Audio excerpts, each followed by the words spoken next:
यत्पदं वेदसंवेद्यं कटाक्षेणापि वीक्षितुं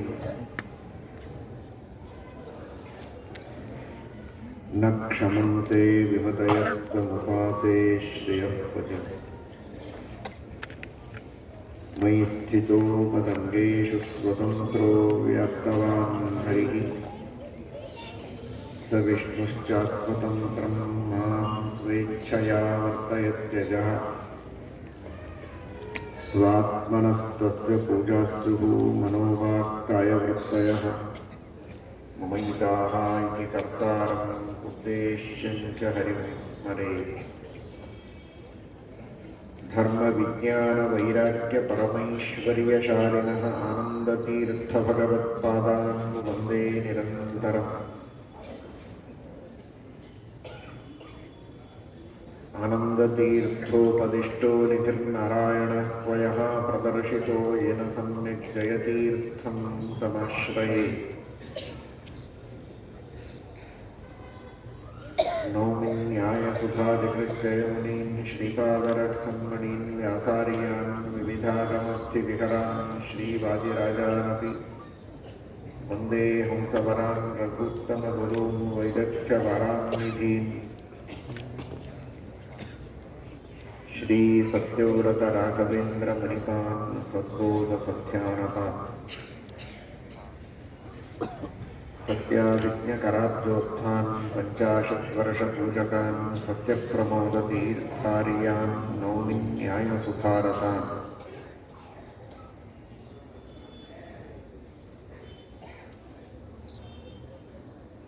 श्रीकृष्ण परमात्मा ಶ್ರೀಮದ್ಭಗವದ್ಗೀತೆಯ ಉಪದೇಶವನ್ನು ಮಾಡಿ ಸಕಲ ಸಜ್ಜನರಿಗೆ ಮೋಕ್ಷದ ಮಾರ್ಗವನ್ನು ತೋರಿಸಿದ್ದಾನೆ. ನಿಷ್ಕಾಮವಾದ ಕರ್ಮಗಳನ್ನು ಮಾಡುವಂತಹ ಪ್ರೇರಣೆಯನ್ನು ನೀಡಿದ್ದಾನೆ. ಭಗವಂತನ ಅನಿತರ ಸಾಧಾರಣವಾದ ಮಹಿಮೆಯನ್ನು ಚೆನ್ನಾಗಿ ತಿಳಿದು ದೇವರು ಮಾಡುವಂತಹ ಉಪಕಾರಗಳನ್ನು ಮನದಟ್ಟು ಮಾಡಿಕೊಂಡು ಆ ಭಗವಂತನಲ್ಲಿ ನಿಶ್ಚಲವಾದ ಭಕ್ತಿಯನ್ನು ಮಾಡುವಂತಹ ಮಾರ್ಗವನ್ನು ತೋರಿಸಿಕೊಟ್ಟಿದ್ದಾನೆ. ಪರಮಾತ್ಮನ ಜ್ಞಾನವನ್ನು ಪಡೆದು ಜ್ಞಾನದಿಂದ ಮೋಕ್ಷವನ್ನು ಪಡೆಯಬೇಕು ಅನ್ನುವುದಕ್ಕಾಗಿ ಜ್ಞಾನವನ್ನು ಪಡೆಯುವುದಕ್ಕೆ ಬೇಕಾದ ಮೆಟ್ಟಲುಗಳೇನು ಅನ್ನುವುದನ್ನು ಭಗವಂತ ತೋರಿಸಿಕೊಟ್ಟಿದ್ದಾನೆ.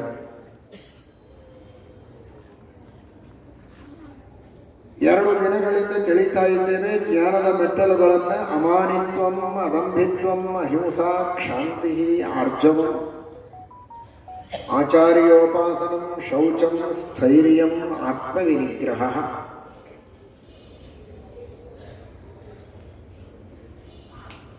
ಅತಿ ಪ್ರಧಾನವಾಗಿ ಶಾಸ್ತ್ರಗಳ ಅಧ್ಯಯನ, ಪಾಠ, ಪ್ರವಚನ ಇವುಗಳೆಲ್ಲ ಬಹಳ ಜ್ಞಾನಕ್ಕೆ ಮುಖ್ಯವಾದ ಸಾಧನವಾಗಿದ್ದರೂ ಕೂಡ ಶೌಚ, ಶುದ್ಧಿ ಇದಕ್ಕೂ ಮಹತ್ವ ಇದೆ ಅಂತ ಶ್ರೀಕೃಷ್ಣ ಪರಮಾತ್ಮ ಹೇಳ್ತಾನೆ. ಬಾಹ್ಯ ಶೌಚ, ಆಂತರ ಶೌಚ ಅಂತ. ಮೃಜ್ಜಲಾಭ್ಯಾಂ ಸ್ಮೃತಂ ಬಾಹ್ಯಂ ಭಾವಶುದ್ಧಿಸ್ತಥಾಂತರಂ. ಮೈ ಶುದ್ಧವಾಗಿರಬೇಕು. ಮೃತ್ತಿಕೆಯಿಂದ, ನೀರಿನಿಂದ ಬಾಹ್ಯವಾದ ದೇಹದ ಶುದ್ಧಿಯನ್ನು ಮಾಡಿಕೊಳ್ಳಬೇಕು. ಜೊತೆಗೆ ಆಂತರ ಶುದ್ಧಿ. ಒಬ್ಬೊಬ್ಬರಿಗೆ ಒಂದೊಂದರಲ್ಲಿ ಸಂತೋಷ ಇದೆ. ಮನೆಯಿಂದ ಸಂತೋಷ ಕೆಲವರಿಗೆ ಲೋಕದೊಳು, ಸುತನಿಂದ ಸಂತೋಷ ಕೆಲವರಿಗೆ ಲೋಕದೊಳು ಅಂತ ಹೇಳಿದಂತೆ ಬಾಹ್ಯವಾದ ಶೌಚ, ಮಡಿ, ಆಚಾರ ಅದರಿಂದ ಸಂತೋಷ ಕೆಲವರಿಗೆ ಲೋಕದೊಳು. ಅದೆಲ್ಲ ಏನು ಹೊರಗಿನ ಮಡಿ ಮೈಲಿಗೆ ಮಡಿ ಮಡಿ ಅನ್ನುತ್ತಾ ಮೂರು ಮೊಳ ಹಾರುತ್ತ ಅದೆಲ್ಲ ಬೇಡ. ಮನಸ್ಸು ಶುದ್ಧವಾಗಿದ್ದರೆ ಸಾಕು ಅಂತ ಅದರಿಂದ ಸಂತೋಷ ಕೆಲವರಿಗೆ ಲೋಕದೊಳು. ಆದರೆ ಶಾಸ್ತ್ರ ಎರಡಕ್ಕೂ ಮಹತ್ವ ಕೊಟ್ಟಿದೆ. ಆಂತರ ಶೌಚವೂ ಮಹತ್ವದ್ದು, ಬಾಹ್ಯ ಶೌಚವೂ ಮಹತ್ವದ್ದು. ಬಾಹ್ಯವಾದ ದೇಹದ ಶುದ್ಧಿ ಮನುಷ್ಯನ ಆರೋಗ್ಯವನ್ನು ನೀಡುತ್ತದೆ, ಜೊತೆಗೆ ಮನಸ್ಸಿನ ಪ್ರಸನ್ನತೆಗೂ ದೇಹದ ಶುದ್ಧಿ ಇದು ಕಾರಣವಾಗ್ತದೆ. ದೇಹ ಶುದ್ಧವಾದರೆ ಮನಸ್ಸು ಶುದ್ಧವಾಗಿರುತ್ತದೆ. ಎರಡನ್ನೂ ಶುದ್ಧವಾಗಿಟ್ಟುಕೊಳ್ಳಬೇಕಾದದ್ದು ಅಗತ್ಯ. ಕಾರಣ ಇದೇ ದೇಹದಲ್ಲಿ ಇದೇ ಮನಸ್ಸಿನಿಂದಲೇ ನಾವು ಭಗವಂತನನ್ನು ಕಾಣಬೇಕಾಗಿದೆ. ಹಾಗಾಗಿ ಈ ಮನಸ್ಸನ್ನು ಶುದ್ಧ ಮಾಡಿಕೊಳ್ಳುವುದು ಅಗತ್ಯ. ಆ ಮನಃಶುದ್ಧಿಗೆ ಪೂರ್ವದಲ್ಲಿ ದೇಹ ಶುದ್ಧಿಯನ್ನು ಮಾಡಿಕೊಳ್ಳುವುದು ಅಗತ್ಯ. ಆತ್ಮವಿನಿಗ್ರಹ, ಮನಸ್ಸನ್ನು ಹತೋಟಿಯಲ್ಲಿಟ್ಟುಕೊಳ್ಳಬೇಕು. ಮನಸ್ಸು ಹೇಳಿದಂತೆ ಕುಣಿಯುವ ಕಪಿಗಳಾಗಬಾರದು. ಬುದ್ಧಿಯಿಂದ ಮನಸ್ಸನ್ನು ನಿಯಂತ್ರಣದಲ್ಲಿಟ್ಟುಕೊಳ್ಳುವಂತಹ ಆತ್ಮವಿನಿಗ್ರಹ, ಇದು ಜ್ಞಾನಕ್ಕೆ ಬಹಳ ಮುಖ್ಯವಾದ ಸಾಧನ. ಸಹಜವಾಗಿ ಮನುಷ್ಯನಿಗೆ ಮನಸ್ಸು ಐಹಿಕವಾದ ಸುಖಗಳನ್ನು ಉಪಭೋಗ ಮಾಡುವ ಕಡೆಗೆ ಎಳೆದುಕೊಂಡು ಹೋಗುತ್ತೆ. ಆಚೆಗೆ ಹೋದರೆ ಮನಸ್ಸಿಗೆ ಭಗವಂತನ ಜ್ಞಾನ ಬರುವುದಕ್ಕೆ ಸಾಧ್ಯ ಇಲ್ಲ. ಅದಕ್ಕಾಗಿ ಆತ್ಮ ವಿನಿಗ್ರಹ ಇದು ಬಹಳ ಮಹತ್ವ.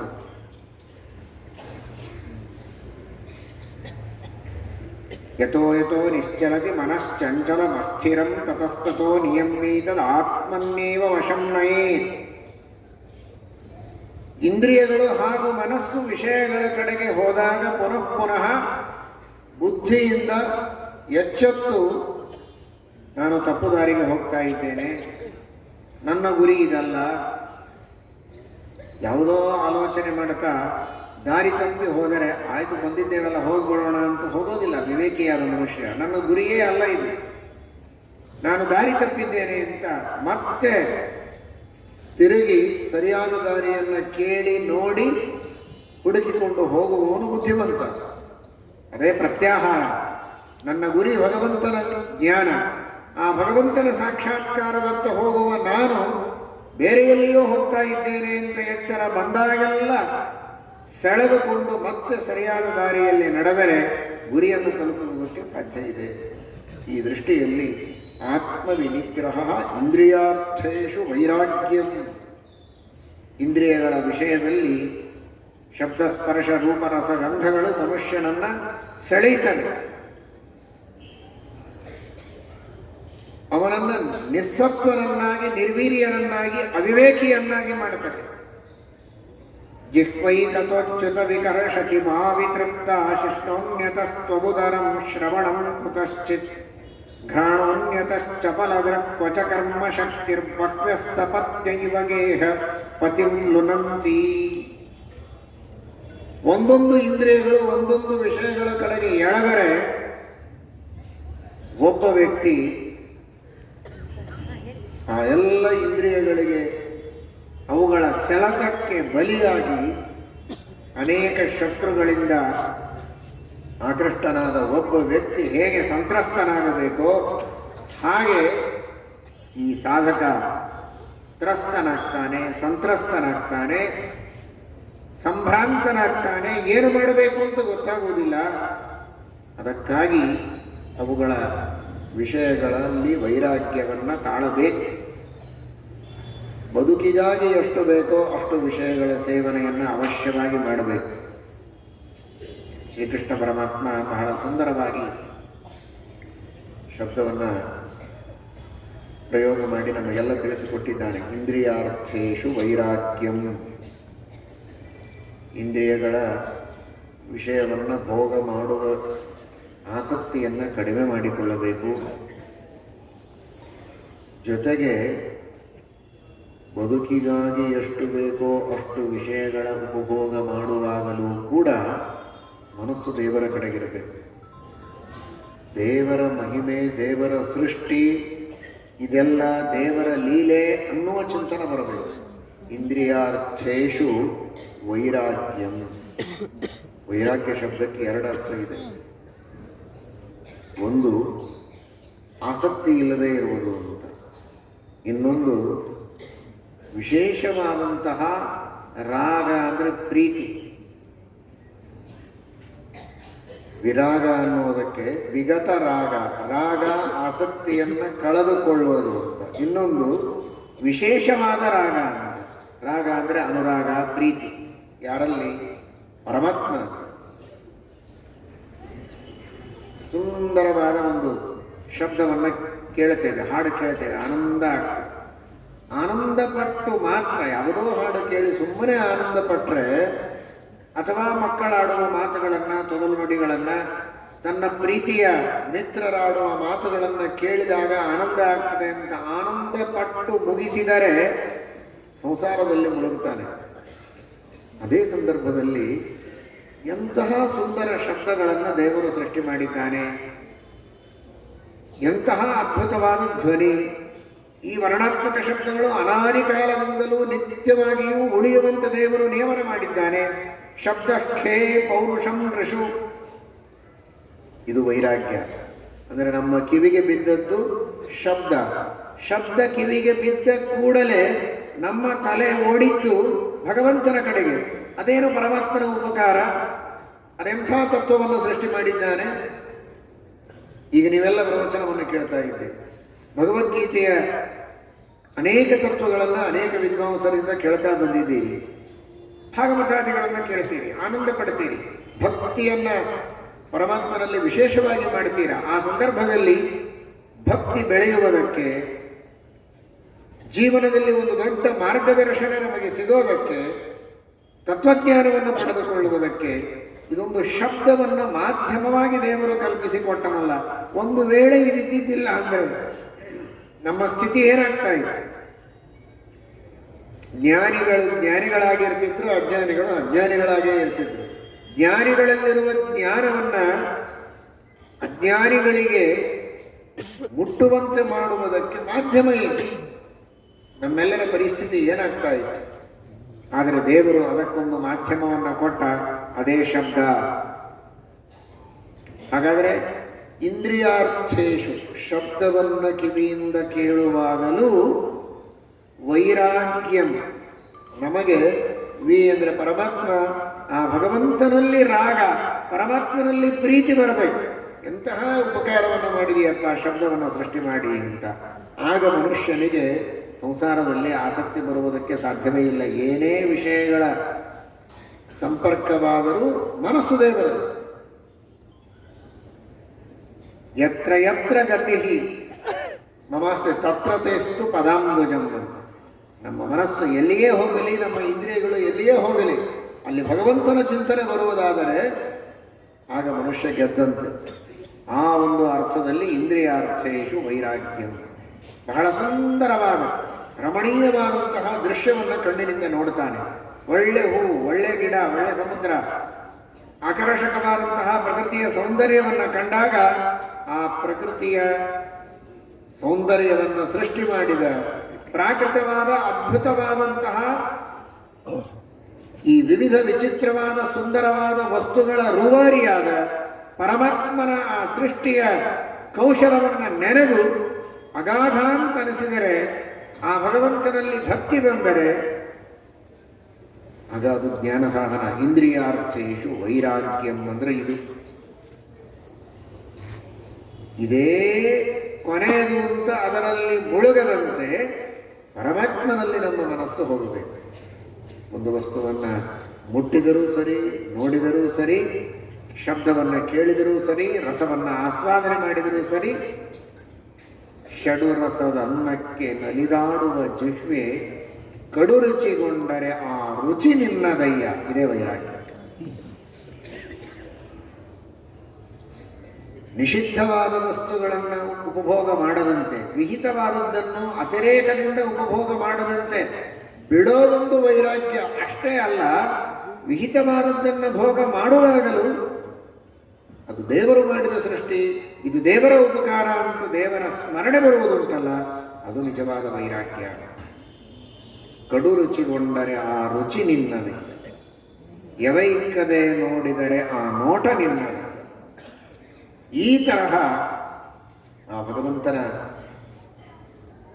ಚಿಂತನವನ್ನು ಮಾಡಬೇಕು. ಇಂದ್ರಿಯಾರ್ಥೇಶು ವೈರಾಗ್ಯಂ ಅನಹಂಕಾರ ಏವಚ ಜನ್ಮ ಮೃತ್ಯು ಜರಾ ವ್ಯಾಧಿ ದುಃಖ ದೋಷಾನುದರ್ಶನಂ.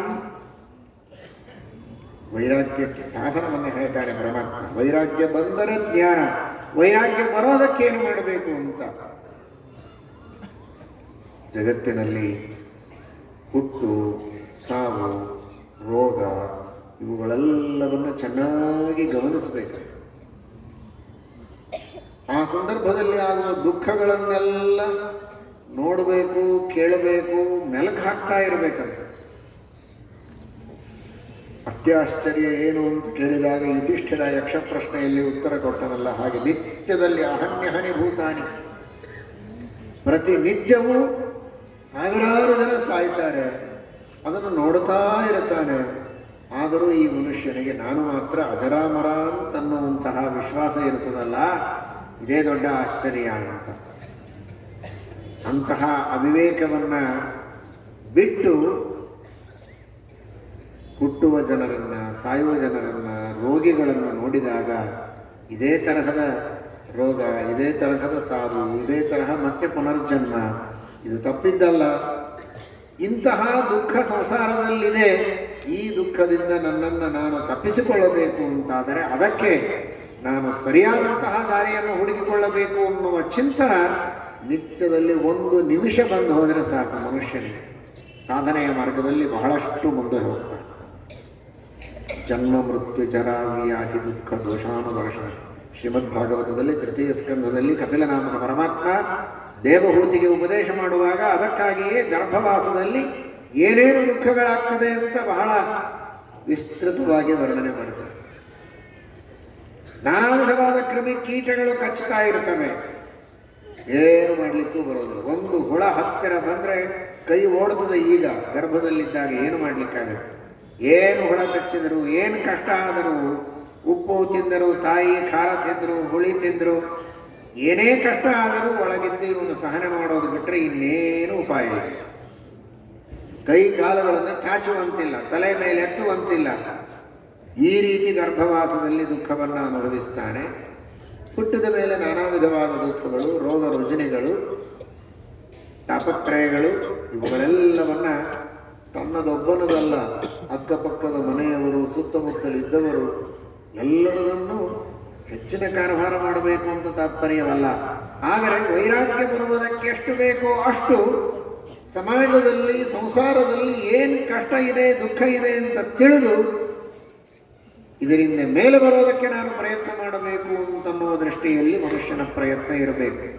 ಅದಕ್ಕಾಗಿ ಅದನ್ನು ಗಮನಿಸಿ ಅಂತ ಕೃಷ್ಣ ಹೇಳ್ತಾನೆ ಭಗವದ್ಗೀತೆಯಲ್ಲಿ.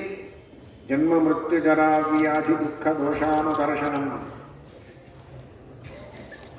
ಜೊತೆಗೆ ದೇವರ ಉಪಕಾರ ಎಷ್ಟು ಅಂತ ಸ್ಮರಣೆ ಮಾಡೋದಕ್ಕಾಗಿಯೂ ಅದನ್ನು ನೆನೆಸಬೇಕು. ನಾನಾ ವಿಧವಾದ ರೋಗಗಳಿಂದ ಬಳಲುವ ಜನರನ್ನು ನೋಡಿದಾಗ ಈ ರೋಗವನ್ನು ನನಗೆ ಕೊಟ್ಟಿಲ್ಲ ದೇವರು, ಇಲ್ಲಿಯವರೆಗೆ ಆರೋಗ್ಯದಿಂದ ಇಟ್ಟಿದ್ದಾನೆ, ಇದು ದೇವರ ಕಾರುಣ್ಯ ಅಂತ ಸ್ಮರಿಸಬೇಕು. ಅಕಾಲ ಮೃತ್ಯು, ಅತೀ ಚಿಕ್ಕ ವಯಸ್ಸಿನಲ್ಲಿ ಮೃತ್ಯು, ಘೋರವಾದ ಆಘಾತಗಳು, ಅಪಘಾತಗಳು, ಇವುಗಳೆಲ್ಲ ಅನ್ನೋದನ್ನು ನೋಡಿ ಇಲ್ಲಿಯವರೆಗೆ ಬೇಕಾದಷ್ಟು ಸಂದರ್ಭಗಳಲ್ಲಿ ನೀವು ಪ್ರಯಾಣ ಮಾಡುವಾಗ ಅನುಭವಿಸಿರ್ತೀರ. ಒಂದು ಕ್ಷಣದಲ್ಲಿ ಪಾರಾಗಿ ಬಂದಂತಹ ಅನುಭವಗಳು ಬೇಕಾದಷ್ಟು ನಿಮಗಿರುತ್ತೆ. ಒಂದೇ ಕ್ಷಣ ಸ್ವಲ್ಪ ವ್ಯತ್ಯಾಸವಾಗಿದ್ದರೆ ಆಕ್ಸಿಡೆಂಟ್ ಆಗೋದು, ಪಕ್ಕದಿಂದಲೇ ಹಾಯ್ದು ಹೋಗ್ತದೆ ಗಾಡಿ. ಏನೋ ಬಂತು ತಪ್ಪಿತು ಅಂತ ಅಷ್ಟೇ, ಅಷ್ಟು ಸುಲಭವಾಗಿ ತಿಳ್ಕೋಬೇಡಿ. ಸಹಜವಾಗಿ ಆಯಿತು ಅಂತ ಯಾವುದನ್ನು ಅನ್ಕೊಳ್ಬೇಡಿ. ಎಲ್ಲವೂ ಭಗವಂತ ಅತ್ಯಂತ ಬುದ್ಧಿಪೂರ್ವಕವಾಗಿ ಕಾರುಣ್ಯದಿಂದ ಮಾಡಿದ್ದು ಅಂತನ್ನುವ ಅನುಸಂಧಾನ ಬೇಕು. ಸಾಯುವಂತಹ ಪ್ರಸಂಗ ಇತ್ತು, ಅಂಥ ಪಾಪ ಇತ್ತು. ಆದರೂ ಜನ್ಮಾಂತರದಲ್ಲಿ ಮಾಡಿದ ಪಾಪ ಹೇಗೋ ಹಾಗೆ ಪ್ರಾಯಶ್ಚಿತ್ತವೂ ಇರುತ್ತದೆ. ಪುಣ್ಯವನ್ನೂ ಮಾಡಿರ್ತಾರೆ ಮನುಷ್ಯ. ಪಾಪ ಮಾಡಿದ್ದಿ ಅಂತನ್ನುವುದನ್ನು ತಿಳಿಸುವುದಕ್ಕೆ ದೇವರು ಮೃತ್ಯುವನ್ನು ಹತ್ತಿರ ತಂದಿರ್ತಾನೆ. ಜೊತೆಗೆ ಪ್ರಾಯಶ್ಚಿತ್ತವನ್ನೂ ಮಾಡಿಕೊಂಡು ಭಗವಂತನ ಸ್ಮರಣೆ ಮಾಡಿ, ದೊಡ್ಡವರ ಸೇವೆಯನ್ನು ಮಾಡಿ, ಅನೇಕ ಪುಣ್ಯ ಕಾರ್ಯಗಳನ್ನು ಮಾಡಿ ಪ್ರಾಯಶ್ಚಿತ್ತ ಮಾಡಿಕೊಂಡಿದ್ದೀಯಾ ಅಂತ ಸ್ವಲ್ಪದರೊಳಗೆ ಅದನ್ನು ಪರಿಹಾರ ಮಾಡಿರ್ತಾರೆ. ಅದು ಎರಡನ್ನೂ ಗಮನದಲ್ಲಿಟ್ಟುಕೊಂಡು ದೇವರು ನನ್ನನ್ನು ಬದುಕಿಸಿದ, ಇದು ದೊಡ್ಡದಾದ ಅನುಗ್ರಹ, ಉಪಕಾರ ಅನ್ನುವ ಸ್ಮರಣೆ ಮನುಷ್ಯನಿಗೆ ಬರಬೇಕು. ಒಬ್ಬರು ಸತ್ತದ್ದನ್ನು ನೋಡಿದರೆ ವೈರಾಗ್ಯವೂ ಬರಬೇಕು, ಆ ಸಾವನ್ನು ಇನ್ನೂ ಕೊಡದೆ ನನ್ನನ್ನು ಕಾಪಾಡಿದ್ದಾನೆ ಅಂತ ದೇವರಲ್ಲಿ ಭಕ್ತಿಯೂ ಬರಬೇಕು. ಆ ಭಗವಂತನ ಸ್ವಾತಂತ್ರ್ಯದ ಜ್ಞಾನವೂ ನಮಗೆ ಚಿಂತನವೂ ಬರಬೇಕು. ಏಕಕಾಲದಲ್ಲಿ 3 ಜ್ಞಾನ, ಭಕ್ತಿ, ವೈರಾಗ್ಯಗಳು. ಆ ಭಗವಂತನ ಅದ್ಭುತವಾದ ಸ್ವಾತಂತ್ರ್ಯದ ಜ್ಞಾನ, ವಿಷಯಗಳಲ್ಲಿ ವೈರಾಗ್ಯ, ಇಂತಹ ಸಾವನ್ನ, ಮುಪ್ಪನ್ನ, ದುಃಖವನ್ನ ನನಗೆ ಕೊಡದೆ ಇಲ್ಲಿಯವರೆಗೆ ಚೆನ್ನಾಗಿ ರಕ್ಷಣೆ ಮಾಡಿದ್ದಾನೆ ಅಂತ ಆ ಭಗವಂತನ ಉಪಕಾರದ ಸ್ಮರಣೆಯನ್ನು ಮಾಡಿ ಭಕ್ತಿಯನ್ನು ಮಾಡುವ ರೀತಿಯಲ್ಲಿ ಜನ್ಮ ಮೃತ್ಯು ಜರಾವ್ಯಾಧಿ ದುಃಖ ದೋಷಾಮ ದರ್ಶನಂ ಅಸಕ್ತಿ ಅನಭಿಷ್ವಂಗ ಪುತ್ರದಾರ ಗೃಹಾದಿಷು.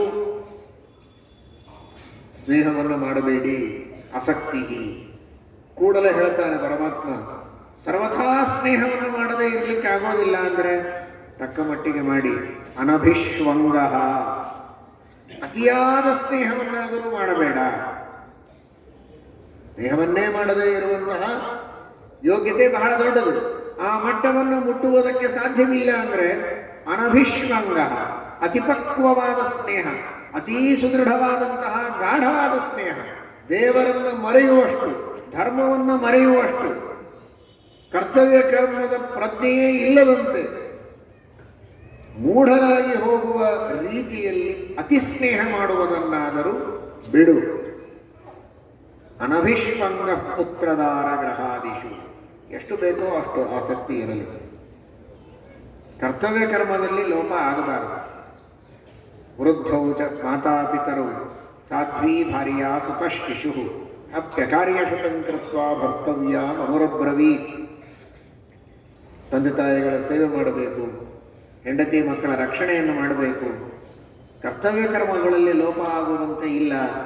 ಅದಕ್ಕೆ ಎಷ್ಟು ಬೇಕೋ ಅಷ್ಟು ಆಸಕ್ತಿ, ಸ್ನೇಹ ಅವಶ್ಯವಾಗಿರಲಿ. ಆದರೆ ಅತಿಯಾದ ಆಸಕ್ತಿ, ಇದನ್ನು ಬಿಟ್ಟು ಬೇರೆ ಪ್ರಪಂಚವೇ ಇಲ್ಲ, ನನ್ನ ಗುರಿಯೇ ಮತ್ತೊಂದಿಲ್ಲ, ಇದೇ ಗುರಿ ಅನ್ನುವ ರೀತಿಯಲ್ಲಿ ಅದರೊಳಗೆ ಮುಳುಗುವ ಅಭಿಷ್ವಂಗ, ಅದು ಬೇಡ.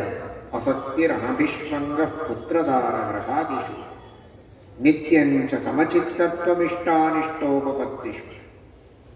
ಭಾರೀ ದೊಡ್ಡದಾದಂತಹ ಇಷ್ಟವಾದ ವಸ್ತು ಸುಖ ಸಿಕ್ಕಾಗಲೂ ಸರಿ, ಅತಿಯಾಗಿ ಹಿಗ್ಗೋದು, ದುಃಖವಾದಾಗ ಪೂರ್ಣವಾಗಿ ಇನ್ನೇನು ಅರ್ಥವೇ ಇಲ್ಲ ಬದುಕುವುದರಲ್ಲಿ ಅಂತ ಸಾಯುವುದಕ್ಕೆ ಹೋಗೋದು. ಆ ರೀತಿಯ ಏರುಪೇರುಗಳು ಬಂದಾಗ ಮನುಷ್ಯ ಏಕಪ್ರಕಾರನಾಗಿರಬೇಕು. ಪ್ರಾಚೀನವಾದ ಕರ್ಮ, ನನ್ನ ಯೋಗ್ಯತೆ, ಭಗವಂತನ ಸಂಕಲ್ಪದಂತೆ ಸುಖ ದುಃಖಗಳು ಬರ್ತಾ ಇರ್ತವೆ ಅಂತನ್ನುವುದನ್ನು ತಿಳಿದು ಸುಖವಾಗಲಿ ಬಹು ದುಃಖವಾಗಲಿ ಸಖ ನೀರಾಗಿರೋ ಪಾಂಡುರಂಗ ಅನ್ನುವ ರೀತಿಯಲ್ಲಿ ಆ ಸಂದರ್ಭದಲ್ಲಿಯೂ ಭಗವಂತನ ಚಿಂತನೆ ಮಾತ್ರ ಇರಬೇಕು. ಇಡೀ ಜಗತ್ತನ್ನೇ ಮರೆತು ಬಿಡೋದು ಸುಖ ಆದರೆ, ದುಃಖವಾದರೂ ಮರೆತು ಬಿಡೋದು, ಎರಡೂ ಅಲ್ಲ. ಎರಡೂ ಸಂದರ್ಭಗಳಲ್ಲಿಯೂ ಕೂಡ ಸುಖವನ್ನು ಅನುಭವಿಸುವಾಗ ದೇವರ ಸ್ಮರಣೆಯನ್ನು ಮಾಡುತ್ತಾರೆ, ದುಃಖವನ್ನು ಅನುಭವಿಸುವಾಗಲೂ ನಾನು ಮಾಡಿದ ತಪ್ಪಿಗೆ ದುಃಖವನ್ನು ಕೊಟ್ಟು ಪ್ರಾಯಶ್ಚಿತ್ತ ಮಾಡಿಸಿ ಪಾಪದ ಫಲವನ್ನು ಕೊಟ್ಟು ನನ್ನ ಪಾಪವನ್ನು ಕಳೆದು ಶುದ್ಧನನ್ನಾಗಿ ಮಾಡುತ್ತಾ ಇದ್ದಾನೆ ದೇವರು ಅನ್ನುವ ದೃಷ್ಟಿಯಲ್ಲಿ ಅದನ್ನು ಚಿಂತನೆ ಮಾಡಬೇಕು. ಬೃಹದಾರಣ್ಯಕ ಭಾಷ್ಯದಲ್ಲಿ ಶ್ರೀಮದಾಚಾರ್ಯರು ಹೇಳುತ್ತಾರೆ, ರೋಗಗಳು ಬಂದಾಗಲೂ ಅದನ್ನು ತಪಸ್ಸು ಅಂತ ದೇವರಿಗೆ ಅರ್ಪಣೆ ಮಾಡಬೇಕಂತ. ನೋಡಿದರೆ ನಾವು ಮಾಡಿದ ಪಾಪದಿಂದ ರೋಗವನ್ನು ಅನುಭವಿಸ್ತೇವೆ. ಪಾಪದ ಫಲವಾಗಿ ರೋಗವನ್ನು ಅನುಭವಿಸಿದರೂ ಆ ರೋಗವನ್ನು ಅನುಭವಿಸುವುದನ್ನು ತಪಸ್ಸು ಅಂತ ಚಿಂತನೆ ಮಾಡಿದರೆ ಪುಣ್ಯವನ್ನು ಪಡೆಯಬಹುದು. ಮತ್ತೆ ಎಷ್ಟು ವಿಚಿತ್ರವಾದ ಅವಕಾಶಗಳನ್ನು ಕಲ್ಪಿಸಿಕೊಟ್ಟಿದ್ದಾರೆ ನೋಡಿ. ಮಾಡಿದ್ದು ತಪ್ಪು, ತಪ್ಪಿನ ಫಲವಾಗಿ ರೋಗ, ಆದರೆ ರೋಗದ ಅನುಭವದ ಸಂದರ್ಭದಲ್ಲಿ ಇದನ್ನು ತಪಸ್ಸು, ವಿಷ್ಣವೇ ತಪ ಇತ್ತೇವ ಚಿಂತಯನ್, ಇದು ಭಗವತ್ ಪ್ರೀತ್ಯರ್ಥವಾದ ತಪಸ್ಸು ಅಂತ ಚಿಂತನೆ ಮಾಡಿದರೆ ಅದನ್ನು ಕೂಡ ಪರಮಾತ್ಮ ಸಾಧನೆ ಅಂತ ಪರಿಗಣಿಸಿ ಪುಣ್ಯವನ್ನು ಕೊಡುತ್ತಾರೆ. ಇಂತಹ ಒಂದು ವಿಚಿತ್ರವಾದ ಅವಕಾಶವನ್ನು ಸಾಧನೆಯ ಮಾರ್ಗದಲ್ಲಿ ದೇವರು ಕೊಟ್ಟದ್ದು. ನಿತ್ಯಂಚ ಸಮಚಿತ್ತತ್ವಂ ಇಷ್ಟಾನಿಷ್ಟೋಪಪತ್ತಿಷು ಮಯಿ ಚಾನನ್ಯ ಯೋಗೇನ ಭಕ್ತಿರವ್ಯಭಿಚಾರಿಣಿ. ಸರ್ವೋತ್ತಮತ್ವೇನ ಪರಮಾತ್ಮನಲ್ಲಿ ಮಾಡುವ ಭಕ್ತಿಯನ್ನು ಇನ್ಯಾವ ದೇವತೆಗಳಲ್ಲಿಯೂ ಮಾಡದಂತೆ ಶ್ರೀಹರಿ ವಿಷ್ಣುವೇ ಸರ್ವೋತ್ತಮ ಅನ್ನುವ ದೃಢವಾದ ನಿರ್ಧಾರದಿಂದ ಅವನಲ್ಲಿ ಭಕ್ತಿಯನ್ನು ಮಾಡಬೇಕು. ಮೈಚ ಅನನ್ಯ ಯೋಗೇನ ಭಕ್ತಿರವ್ಯ ವಿಚಾರ, ಎಂದಿಗೂ ಭಕ್ತಿಯಲ್ಲಿ ಕೊರತೆಯಾಗಬಾರದು. ನನ್ನಲ್ಲಿ ಮಾಡುವಂತೆ ಇನ್ನೊಬ್ಬರಲ್ಲಿ ಭಕ್ತಿಯನ್ನು ಮಾಡಬಾರದು. ಎಲ್ಲ ದೇವತೆಗಳಲ್ಲಿಯೂ ಭಕ್ತಿಯನ್ನು ಮಾಡಲೇಬೇಕು, ಆದರೆ ತಾರತಮ್ಯ ಕ್ರಮದಲ್ಲಿ ಭಕ್ತಿಯನ್ನು ಮಾಡಬೇಕು. ವಿವಿಧ ದೇಶ ಸೇವಿತ್ವಂ ಅರತಿರ್ಜನ ಸಂಸದಿ ಅಧ್ಯಾತ್ಮ ಜ್ಞಾನ ನಿತ್ಯತ್ವ ತತ್ವಜ್ಞಾನಾರ್ಥ ದರ್ಶನ. ಏಕಾಂತದಲ್ಲಿ ವಾಸ, ದುರ್ಜನರ ಸಹವಾಸ ಇರಬಾರದು ಅಂತ. ಸಜ್ಜನರ ಸಹವಾಸ ಇದ್ದರೆ ತಪ್ಪಿಲ್ಲ, ದುರ್ಜನರ ಸಹವಾಸವನ್ನು ಮಾಡಬಾರದು. ಯಾವಾಗಲೂ ಭಗವಂತನ ಜ್ಞಾನವನ್ನು ಪಡೆಯಬೇಕು ಅನ್ನುವುದರಲ್ಲಿ ದೃಢವಾದ ಆಸಕ್ತಿ. ವ್ಯವಹಾರಕ್ಕಾಗಿ ಅನಿವಾರ್ಯ ಕಾರಣಗಳಿಗೆ ಲೌಕಿಕ ಕಾರ್ಯಗಳನ್ನು ಮಾಡಬೇಕಾಗತ್ತೆ. ಮಾಡಿದರೂ ಒಂದು ಕಡೆಗೆ ಮನಸ್ಸು ಮಾತ್ರ ಭಗವಂತನ ಕಡೆಗಿರಬೇಕು. ಅಂಬರೀಷ ಚಕ್ರವರ್ತಿಯ ಕಥೆಯಲ್ಲಿ ಶ್ರೀಮದ್ ಭಾಗವತ ಹೇಳುತ್ತದೆ, ಚಕ್ರವರ್ತಿಯ ಸಮಗ್ರವಾದ ಭೂಮಂಡಲವನ್ನು ಆಳುವಂತಹ ಒಂದು ದೊಡ್ಡ ಶಕ್ತಿ, ಅಂತಹ ದೊಡ್ಡ ಸ್ಥಾನ, ಅಧಿಕಾರದಲ್ಲಿದ್ದವರು. ಬೇಕಾದಷ್ಟು ಅವರ ರಾಜ್ಯದಲ್ಲಿ ಪ್ರಜೆಗಳೆಲ್ಲ ಅವನನ್ನು ಅನುಸರಿಸಿ ಇದ್ದವರು. ಅವರ ರಕ್ಷಣೆ, ಪಾಲನೆ, ಪೋಷಣೆ ಇವನ ದೊಡ್ಡ ಜವಾಬ್ದಾರಿ. ಅದನ್ನೆಲ್ಲ ನಿರ್ವಹಣೆ ಮಾಡ್ತಾ ಇದ್ದವ. ಎಲ್ಲವನ್ನ ಬಿಟ್ಟು ಕೇವಲ ದೇವರ ಮನೆಯಲ್ಲಿ ಕುಳಿತವನಲ್ಲ ಅಂಬರೀಷ. ಆದರೆ ಮನಸ್ಸು ಮಾತ್ರ ಭಗವಂತನಲ್ಲಿ ಇರ್ತಾ ಇತ್ತು. ಇದೆಲ್ಲ ದೇವರ ಆಜ್ಞೆ. ಪ್ರಜೆಗಳ ಪಾಲನೆಯೂ ಒಂದು ದೇವರ ಸೇವೆ. ನಾರಾಯಣಸ್ಯ ಶುಶ್ರೂಷಾ ಕರ್ಮಾಖ್ಯ ಕರವನ್ವಿತೇಹೇ. ಎಲ್ಲ ತರಹದ ಉತ್ತಮರು, ಮಧ್ಯಮರು, ಅಧಮರು, ಅನೇಕ ತರಹದ ಜೀವರಿದ್ದಾರೆ. ಅವರೆಲ್ಲರಿಗೆ ಮಾಡುವ ಅವರವರಿಗೆ ಯೋಗ್ಯವಾದಂತಹ ಉಪಕಾರ ಅಥವಾ ಸೇವೆ ಅಥವಾ ಸಹಾಯ ಏನೇ ಇರಬಹುದು. ದೊಡ್ಡವರ ಸೇವೆ, ಸಮಾನರಿಗೆ ಸಹಕಾರ, ಚಿಕ್ಕವರ ಮೇಲೆ ದಯೆ, ವಾತ್ಸಲ್ಯದಿಂದ ಮಾಡುವಂತಹ ಉಪಕಾರ ಏನಿದ್ದರೂ ಕೂಡ ಅದು ಭಗವಂತನ ಸೇವೆ, ಅದು ಅಂತರ್ಯಾಮಿಯಾದ ಪರಮಾತ್ಮನ ಪೂಜೆ ಅನ್ನುವ ಅನುಸಂಧಾನದಿಂದಲೇ ಮಾಡ್ತಾ ಇದ್ದ. ಸವೈ ಮನಃ ಕೃಷ್ಣ ಪದಾರವಿಂದಯೋ ವಚಾಂಸಿ ವೈಕುಂಠ ಗುಣಾನುವರ್ಣನೆ ಕರೌ ಹರೇರ್ ಮಂದಿರಮರ್ಚನಾದಿಷು ಶ್ರುತಿಂಚಕಾರಾಚ್ಯುತ ಸತ್ಕಥೋದಯೇ. ಒಬ್ಬ ಚಕ್ರವರ್ತಿ ಹೀಗಿದ್ದ. ಯಾವುದೇ ಕಾರ್ಯವನ್ನು ಮಾಡುವಾಗಲೂ ಮನಸ್ಸು ದೇವರದು. ಪ್ರಜೆಗಳಿಗೇನೋ ಒಂದೆರಡು ಮಾತುಗಳನ್ನು ಹೇಳಬೇಕಾದರೂ ದೇವರ ಬಗ್ಗೆ ಹೇಳೋದು. ದೇವರ ಸ್ಮರಣೆ ಮಾಡು, ನಿನಗೆಲ್ಲ ಒಳ್ಳೆಯದಾಗ್ತದೆ, ನಾವು ಮಾಡೋ ಪ್ರಯತ್ನವನ್ನು ಮಾಡೋಣ, ಆದರೆ ದೇವರ ಸ್ಮರಣೆಯನ್ನು ಬಿಡಬೇಡ ಅಂತ ಪ್ರಯತ್ನವನ್ನೂ ಮಾಡುತ್ತಾ, ದೇವರ ಬಗ್ಗೆ ಉಪದೇಶವನ್ನೂ ಮಾಡುತ್ತಾ ಪ್ರಜೆಗಳನ್ನು ಪಾಲನೆ ಮಾಡಿದಂತಹ ವ್ಯಕ್ತಿ. ಇದು ಅಧ್ಯಾತ್ಮ ಜ್ಞಾನ ನಿತ್ಯತ್ವಂ.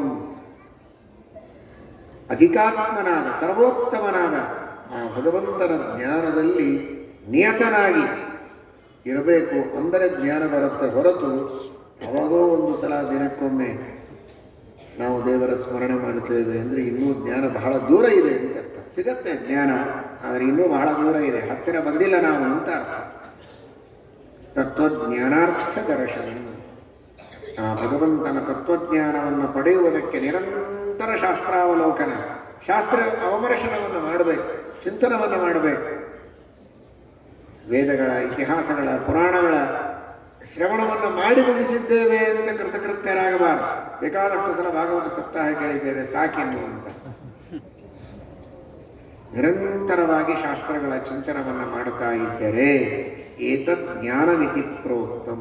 ಇದು ಜ್ಞಾನ ಸಾಧನ. 20 ಜ್ಞಾನ ಸಾಧನಗಳನ್ನು ಪರಮಾತ್ಮ ಹೇಳ್ತಾನೆ. ಇಷ್ಟನ್ನ ಮಾಡಿದರೆ ಅಪರೋಕ್ಷ ಜ್ಞಾನವನ್ನು ಪಡೆಯಬಹುದು, ಇಲ್ಲದಿದ್ದರೆ ಇಲ್ಲ.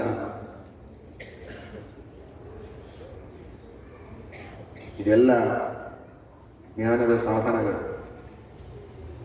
ಇದರ ಜೊತೆಗೆ ಶ್ರೀಕೃಷ್ಣ ಪರಮಾತ್ಮ 18ನೆಯ ಅಧ್ಯಾಯದಲ್ಲಿ ಹೇಳುವಂತಹದ್ದು ಯಜ್ಞೋ ದಾನಂ ತಪಶ್ಚೈವ ಪಾವನಾನಿ ಮನೀಷಿಣ. ಯಜ್ಞದಾನ ತಪಸ್ಸುಗಳನ್ನು ಎಂತಹ ಸಂದರ್ಭದಲ್ಲಿಯೂ ಬಿಡಬಾರದು. ನ ತ್ಯಾಜ್ಯಂ ಕಾರ್ಯಮೇವ ತತ್. ಏನೇ ಇದ್ದರೂ ಯಜ್ಞದಾನ ತಪಸ್ಸುಗಳನ್ನು ಬಿಡುವಂತಿಲ್ಲ. ನಾನಾ ರೀತಿಯ ಯಜ್ಞ. ಇದೊಂದು ಯಜ್ಞ, ಜ್ಞಾನ ಯಜ್ಞ. ಇದು ಹರೇ ರಾಮ ಕೃಷ್ಣ ಗೋವಿಂದ ಅಂತ ದೇವರ ನಾಮಗಳನ್ನು ಹೇಳುವುದು ಒಂದು ಯಜ್ಞ. ವೇದಗಳ ಪಾರಾಯಣ ಮಾಡಿದರೆ ಒಂದು ಯಜ್ಞ, ವಿಷ್ಣು ಸಹಸ್ರನಾಮದ ಪಠನ ಮಾಡಿದರೆ ಅದು ಒಂದು ಯಜ್ಞ. ಸ್ವಾಧ್ಯಾಯ ಯಜ್ಞದೊಳಗೆ ಬರುತ್ತೆ ಇದೆಲ್ಲ. ಜ್ಞಾನವನ್ನು ಪಡೆದುಕೊಂಡ್ರೆ ಅದು ಜ್ಞಾನಯಜ್ಞ. ವೈರಾಗ್ಯವನ್ನು ಚೆನ್ನಾಗಿ ಇಟ್ಟುಕೊಂಡು ಇಂದ್ರಿಯಗಳ ನಿಗ್ರಹವನ್ನು ಮಾಡಿ ವಿಷಯಗಳ ಉಪಭೋಗವನ್ನು ಮಾಡುವ ಆಶೆ ಆಕಾಂಕ್ಷೆಗಳು ಬೇಕಾದಷ್ಟಿದ್ದರೂ ಸೆಳೆತಕ್ಕೆ ಬಲಿಯಾಗದಂತೆ ಇಂದ್ರಿಯಗಳನ್ನು ನಿಗ್ರಹ ಮಾಡಿದರೆ ಅದೊಂದು ಸಂಯಮ ಯಜ್ಞ. ಹೀಗೆ ನಾನಾ ತರಹದ ಯಜ್ಞಗಳಿವೆ. ಅಂತೂ ಯಜ್ಞವನ್ನು ಮಾಡಬೇಕು, ದಾನವನ್ನು ಮಾಡಬೇಕು. ಮೊನ್ನೆ ಕೇಳಿದ್ದೀರಿ, ದ್ರವ್ಯದಾನ, ಜ್ಞಾನದಾನ, ಅಭಯದಾನ, ನಾನಾ ವಿಧವಾದ ದಾನಗಳಿವೆ. ಭಕ್ತಿದಾನ, ನಮಗೇನು ಅಲ್ಪ ಸ್ವಲ್ಪ ಭಕ್ತಿ ಇರ್ತದೆ, ನಮ್ಮ ಗೆಳೆಯರಿಗೆ ಇಷ್ಟ ಮಿತ್ರರಿಗೆ ಹೇಳಿ ಅವರಲ್ಲಿಯೂ ಭಕ್ತಿ ಹುಟ್ಟುವಂತೆ ಮಾಡಿದರೆ ಅದಕ್ಕಿಂತ ದೊಡ್ಡ ದಾನ ಇನ್ನೇನು. ಎಲ್ಲವನ್ನೂ ಕೊಡುತ್ತದೆ. ಪರಮಾತ್ಮನಲ್ಲಿ ಭಕ್ತಿಯನ್ನು ಮಾಡಿ ದೇವರನ್ನ ಒಲಿಸಿಕೊಂಡರೆ ಮೋಕ್ಷವನ್ನೇ ಕೊಡುವಂತಹ ಶ್ರೇಷ್ಠವಾದ ರತ್ನ ಅದು. ಅಂತಹ ಭಕ್ತಿಯನ್ನು ಪ್ರಸಾರ ಮಾಡುವುದು ಇದೆಲ್ಲವೂ ದಾನದಲ್ಲಿ ಬರುತ್ತದೆ. ತಪಸ್ಸು, ವಾಂಗ್ಮಯವಾದ, ಮಾನಸಿಕವಾದ, ಕಾಯಿಕವಾದ ನಾನಾ ವಿಧವಾದ ತಪಸ್ಸುಗಳಿವೆ. ದೇವದ್ವಿಜ ಗುರು ಪ್ರಾಜ್ಞ ಪೂಜನಂ ಶೌಚಮಾರ್ಜವಂ ಬ್ರಹ್ಮಚರ್ಯ ಮಹಿಂಸಾಚ ಶಾರೀರಂ ತಪ ಉಚ್ಯತೆ. ದೇವರ ಪೂಜೆಯನ್ನು ಮಾಡುವುದೊಂದು ತಪಸ್ಸು, ಅತಿಥಿ ಅಭ್ಯಾಗತರ ಸತ್ಕಾರ ಮಾಡುವುದೊಂದು ತಪಸ್ಸು, ಜ್ಞಾನಿಗಳ ಸೇವೆ ಮಾಡುವುದೊಂದು ಶಾರೀರಿಕವಾದ ತಪಸ್ಸು. ಈ ಅನುಸಂಧಾನ ಬೇಕು. ಶ್ರೀಕೃಷ್ಣ ಹೇಳಿದ್ದಾನೆ, ಇದು ಶಾರೀರಿಕವಾದ ತಪಸ್ಸು. ಎಷ್ಟೇ ಕಷ್ಟ ಆದರೂ ಇದನ್ನು ಕೃಷ್ಣನ ಪ್ರೀತಿಗಾಗಿ ನಾವು ಮಾಡಬೇಕು ಅಂತ. ಅತಿಥಿ ಅಭ್ಯಾಗತರ ಸತ್ಕಾರ, ಏನೋ ಬಂದಿದ್ದಾರೆ, ಮಾಡದೇ ಇದ್ದರೆ ಏನೋ ಅಂದ್ಕೊಳ್ತಾರೆ, ವ್ಯವಹಾರ ಸರಿ ಕಾಣೋದಿಲ್ಲ, ಅವ್ರ ಮನೆಗೆ ಹೋದಾಗ ಮಾಡಿರ್ತಾರೆ, ನಮ್ಮ ಮನೆಗೆ ಬಂದಾಗ ಮಾಡದೇ ಇದ್ದರೆ ಹೇಗೆ, ಈ ತರಹದ ಸಂಕೋಚಗಳಿಗೆ ಬಲಿಯಾಗಿ ಮಾಡಿದರೆ ಇವನಿಗೆ ಶ್ರಮ ಏನು ಕಡಿಮೆ ಆಗಿಲ್ಲ, ದುಡ್ಡು ಖರ್ಚಾಯಿತು, ಸಮಯವೂ ಹೋಯಿತು. ಸಮಯ ಹೋಯಿತು, ದೇಹಕ್ಕೆ ಶ್ರಮ ಆಯಿತು, ದುಡ್ಡು ಖರ್ಚಾಯಿತು, ಮನಸ್ಸಿಗೆ ಕಿರಿಕಿರಿ ಆಯಿತು, ಆದರೆ ಲಾಭ ಏನು ಬರಲಿಲ್ಲ. ಆದರೆ ಇದೊಂದು ತಪಸ್ಸು. ಇದರಿಂದ ಪರಮಾತ್ಮನಿಗೆ ಪ್ರೀತಿ ಆಗ್ತದೆ. ದೇವರೇ ಎಲ್ಲ ಚೇತನರಲ್ಲಿ ಅಂತರ್ಯಾಮಿಯಾಗಿ ಬಂದು ನನ್ನಲ್ಲಿದ್ದು ಈ ಕಾರ್ಯವನ್ನು ಸೇವೆಯನ್ನು ಮಾಡಿಸ್ತಾನೆ, ಅವನಲ್ಲಿದ್ದು ತೆಗೆದುಕೊಳ್ತಾನೆ. ಇದೆಲ್ಲವೂ ಭಗವಂತನ ಪ್ರೀತಿಗಾಗಿ ಮಾಡುವಂತಹ ಒಂದು ಸೇವೆ, ತಪಸ್ಸು ಅಂತ ಮಾಡಿದರೆ ಅಷ್ಟು ಶ್ರಮ ಪಟ್ಟದ್ದಕ್ಕೆ, ಅಷ್ಟು ಖರ್ಚು ಮಾಡಿದ್ದಕ್ಕೆ ಎಷ್ಟು ಪುಣ್ಯವನ್ನು ಪಡೆಯುವುದಕ್ಕೆ ಸಾಧ್ಯ ಇದೆ. ದೇವ ದ್ವಿಜ ಗುರು ಪ್ರಾಜ್ಞ ಪೂಜನಂ ಶೌಚಂ ಆರ್ಜವಂ. ಮಾಡುವಂತಹ ಶೌಚ ಆಚಾರಗಳು ಇದು ಒಂದು ತಪಸ್ಸು, ಪರಮಾತ್ಮನ ಪ್ರೀತಿಗಾಗಿ ಮಾಡುವುದು ಅಂತ ತಿಳಿದುಕೊಂಡ್ರೆ ಅದರಿಂದಲೂ ಭಗವಂತನ ಪ್ರೀತಿ ಆಗ್ತದೆ, ಅನುಗ್ರಹವಾಗ್ತದೆ. ಹೀಗೆ ತಪಸ್ಸನ್ನು ಆಚರಣೆ ಮಾಡಬೇಕು, ಯಜ್ಞವನ್ನು ಮಾಡಬೇಕು, ದಾನವನ್ನು ಮಾಡಬೇಕು. ಈ ಮೂರೂ ಕೂಡ ಮನುಷ್ಯನನ್ನು ಪೂರ್ಣವಾಗಿ ಶುದ್ಧಗೊಳಿಸುವ, ಪಾವನವಾದ, ಅವನ ಎಲ್ಲ ವಿಧವಾದ ದೈಹಿಕ ಮಾನಸಿಕ ದೋಷಗಳನ್ನು ತೊಳೆದು ಸ್ವಚ್ಛ ಮಾಡುವಂತಹ ಶ್ರೇಷ್ಠವಾದ 3 ಉಪಾಯಗಳು ಎಂಬುದಾಗಿ ಶ್ರೀಕೃಷ್ಣ ಪರಮಾತ್ಮ ಆದೇಶವನ್ನು ಮಾಡುತ್ತಾರೆ. ಜೊತೆಗೆ ಅನೇಕ ವಿಭಾಗಗಳನ್ನು 18ನೇ ಅಧ್ಯಾಯದಲ್ಲಿ ತಿಳಿಸ್ತಾನೆ. ಸಾತ್ವಿಕ, ರಾಜಸ, ತಾಮಸ ಅಂತ. ಸಾತ್ವಿಕವಾದದ್ದನ್ನು ಅಳವಡಿಸಿಕೊಳ್ಳಿ. ಮನುಷ್ಯನಿಗೆ ಕರ್ಮವನ್ನು ಮಾಡುವುದಾಗಿರಬಹುದು, ಧೈರ್ಯ, ಸುಖ, ಬುದ್ಧಿ ಎಲ್ಲದರೊಳಗೂ 3 ಭಾಗಗಳಿವೆ. ಸಾತ್ವಿಕ ಧೈರ್ಯ, ಸಾತ್ವಿಕ ಬುದ್ಧಿ, ಸಾತ್ವಿಕ ಕರ್ಮ, ಸಾತ್ವಿಕ ಸುಖ. ಈ ದೃಷ್ಟಿಯಲ್ಲಿ ನೀವು ಹೋಗಬೇಕು. ಏನೋ ಒಂದು ಮಾಡೋದು ಅಂತಲ್ಲ, ಯಾವುದು ಸಾತ್ವಿಕ ಅದನ್ನು ಮಾಡಿ ಅಂತ. ನಿಯತಂ ಸಂಗರಹಿತಂ ಅರಾಗ ದ್ವೇಷತಃ ಕೃತಂ ಅಫಲ ಪ್ರೇಪ್ಸುನಾ ಕರ್ಮ ಯತ್ತತ್ ಸಾತ್ವಿಕ ಮುಚ್ಯತೆ. ಸಾತ್ವಿಕವಾದ ಕರ್ಮ ಅಂತ ಯಾವುದನ್ನು ಹೇಳಬೇಕು ತಿಳಿದುಕೊಳ್ಳಿ. ಸಾತ್ವಿಕ ಕರ್ಮ ಅಂತ ಹೇಳುವಾಗ ಭಗವಂತ ಪೂಜಾ, ಪಾಠ, ಪ್ರವಚನ, ದಾನ, ಧರ್ಮ, ಯಾತ್ರೆ, ಸೇವೆ ಇವುಗಳು ಸಾತ್ವಿಕ ಕರ್ಮ ಅಂತ ಹೀಗೆ ಲಿಸ್ಟ್ ಮಾಡಲಿಲ್ಲ ಪರಮಾತ್ಮ. ಇಂತಿಂಥ ಕರ್ಮಗಳು ಅಂತ, ವಿಹಿತವಾದ ಕರ್ಮಗಳು ಅನ್ನುವುದು ಸಿದ್ಧ. ಆದರೆ ದೇವರು ಫೋಕಸ್ ಮಾಡಿದ್ದೆಯಲ್ಲಿ ಕರ್ಮ ಸಾತ್ವಿಕ ಆಗಬೇಕು ಅಂದ್ರೆ ಏನ್ ಮಾಡಬೇಕು? ಸುಮ್ಮನೆ ನೀನು ವಾಕಿಂಗ್ ಮಾಡಬೇಡ, ಇದು ರಾಜಸ. ಇನ್ನೊಬ್ಬರಿಗೆ ಅಪಕಾರ ಮಾಡಬೇಡ, ಅದು ತಾಮಸ. ಉಪಕಾರ ಮಾಡು, ಸೇವೆ ಮಾಡು, ಪೂಜೆ ಮಾಡು, ಇದು ಸಾತ್ವಿಕ. ಹೀಗೆ ಹೇಳಬಹುದಾಗಿತ್ತು. ಅದು ಹೌದು, ಅಲ್ಲ ಅಂತಲ್ಲ. ಆದರೆ ದೇವರು ಯಾವುದಕ್ಕೆ ಒತ್ತು ಕೊಟ್ಟದ್ದು, ಭಾರ ಹಾಕಿದ್ದು, ಕರ್ಮವನ್ನ ಮಾಡುವ ಹಿನ್ನೆಲೆಯಲ್ಲಿರುವ ಮಾನಸ ಭಾವನೆಗೆ. ಅದರ ಮೇಲೆ ಅದು ಸಾತ್ವಿಕ ಅಥವಾ ರಾಜಸ ಅಥವಾ ತಾಮಸ ಅಂತ ನಿರ್ಣಯ ಮಾಡ್ತಾರೆ. ನಿಯತಂ, ಭಗವಂತನ ಸರ್ವೋತ್ತಮತ್ವದ ಜ್ಞಾನ ಇರಬೇಕು. ಶ್ರೀಮದ್ ಟೀಕಾಕೃತಾದರು ವ್ಯಾಖ್ಯಾನ ಮಾಡುವಂತಹದ್ದು ನ್ಯಾಯದೀಪಿಕೆಯಲ್ಲಿ ಪರಮಾತ್ಮನ ಸರ್ವೋತ್ತಮತ್ವದ ಅನುಸಂಧಾನ ಇರಬೇಕು, ಭಕ್ತಿ ಇರಬೇಕು. ಜ್ಞಾನ ಬೇರೆ, ಭಕ್ತಿ ಬೇರೆ. ಅರ್ಥಾತ್ ಜ್ಞಾನ ಇದ್ದ ಮಾತ್ರಕ್ಕೆ ಭಕ್ತಿ ಪೂರ್ಣ ಅಲ್ಲ. ಜ್ಞಾನವೂ ಇದ್ದು ಸ್ನೇಹವೂ ಇದ್ದರೆ ಅದು ಭಕ್ತಿ. ಆಗ ಕರ್ಮ ಸಾತ್ವಿಕವಾಗುತ್ತೆ. ವಿಹಿತವಾದದ್ದನ್ನೇ ಮಾಡಬೇಕು. ತನ್ನ ವರ್ಣ ಹಾಗೂ ಆಶ್ರಮಗಳಿಗೆ ವಿಹಿತವಾದದ್ದನ್ನು ಮಾಡಬೇಕು. ಜ್ಞಾನಪೂರ್ವಕವಾಗಿ ವಿಷ್ಣು ಸರ್ವೋತ್ತಮತ್ವದ ಅನುಸಂಧಾನ ನಿರಂತರವಾಗಿರಬೇಕು. ವಿಷ್ಣುವಿನಲ್ಲಿ ಭಕ್ತಿ ಇರಬೇಕು. ಆಗ ಕರ್ಮ ಸಾತ್ವಿಕ ಅನಿಸಿಕೊಳ್ಳುತ್ತದೆ. ಇಲ್ಲ ಅಂದ್ರೆ ಅದು ಪ್ರವಚನವೇ ಇರಬಹುದು, ಯಜ್ಞವೇ ಇರಬಹುದು, ದೇವರ ಪೂಜೆಯೇ ಇರಬಹುದು, ಸಾತ್ವಿಕ ಆಗೋದಿಲ್ಲ ಅನುಸಂಧಾನ ಇಲ್ಲ ಅಂದ್ರೆ. ನಿಯತಂ, ಮತ್ತು ದೇವರಿಗೆ ಸಮರ್ಪಣೆಯನ್ನು ಮಾಡಬೇಕು. ಒಂದೊಂದು ಕರ್ಮಗಳನ್ನು ನಾಹಂಕರ್ತ ಹರಿಕರ್ತ ಅಂತ ದೇವರಿಗೆ ಅರ್ಪಣೆಯನ್ನು ಮಾಡಬೇಕು. ದೇವರು ಸರ್ವೋತ್ತಮ, ಅವನೇ ಒಳಗೆ ನಿಂತು ಮಾಡಿಸಿದ್ದು. ಇದು ಅವನ ಪೂಜೆ. ಅವನ ಅನುಗ್ರಹದಿಂದ ಪರತಂತ್ರನಾಗಿ ನಾನು ಮಾಡಿದ್ದೆ, ನಾನು ಸ್ವತಂತ್ರನಲ್ಲ ಅಂತನ್ನುವ ಅಭಿಮಾನ ತ್ಯಾಗ. ಈ ರೀತಿ ಕರ್ಮವನ್ನ ಮಾಡಬೇಕು. ಮಾಡೋದು ವಿಹಿತ ಕರ್ಮವನ್ನೇ ಮಾಡಬೇಕು. ಹಾಗಾದ್ರೆ ಈ ಅನುಸಂಧಾನವನ್ನು ಇಟ್ಟುಕೊಂಡು ಎಂಥ ಕೆಟ್ಟ ಕೆಲಸ ಮಾಡಿದ್ರು ಅಡ್ಡಿ ಇಲ್ಲ ಅಂತ ತಿಳ್ಕೋಬೇಡಿ. ನನಗೆ ವಿಹಿತವಾದಂತಹ ಕರ್ಮಗಳನ್ನೇ ಮಾಡಬೇಕು. ಮಾಡುವಾಗ ಈ ಅನುಸಂಧಾನವನ್ನು ಇಟ್ಟುಕೊಳ್ಳಲೇಬೇಕು. ಆಗ ಅದು ನಿಯತವಾಗ್ತದೆ. ನಿಯತಂ. ಅದನ್ನೇ ಶ್ರೀಮದ್ ಆಚಾರ್ಯರು ಕೂಡ ಕೃಷ್ಣನ ಮಾತನ್ನ ದ್ವಾದಶ ಸ್ತೋತ್ರದಲ್ಲಿ ಕುರು ಭುಂಕ್ಷ ಚ ಕರ್ಮ ನಿಜಂ ನಿಯತಂ, ಈ ರೀತಿ ಕರ್ಮವನ್ನು ಮಾಡಬೇಕು. ಸಂಗರಹಿತಂ, ನಾನು ಸ್ವತಂತ್ರಕರ್ತ ಅನ್ನುವಂತಹ ದುರಭಿಮಾನವನ್ನು ಬಿಡಬೇಕು. ಯಾರು ಮೋಕ್ಷಕ್ಕೆ ಹೋಗ್ತಾರೆ, ಅದಕ್ಕೆ ಕನಕದಾಸರು ಹೇಳಿದ್ರಂತೆ, ನಾನು ಹೋದ್ರೆ ಹೋಗ್ತೇನೆ. ಸುತ್ತಲಿದ್ದವರಿಗೆಲ್ಲ ಸಿಟ್ಟು ಬಂತು. ಏನು ಇಷ್ಟೆಲ್ಲ ಮಂದಿ ನಾವಿದ್ದಾಗ ನಾನು ಹೋದ್ರೆ ಹೋಗ್ತೇನೆ ಅಂತ, ತಾವು ಒಬ್ಬರೇ ಹೋಗ್ತೀನಿ ಅಂತ ಹೇಳ್ಕೋತಾರ ಅಂತ. ಕನಕದಾಸರ ಅಭಿಪ್ರಾಯವೇನಿತ್ತು?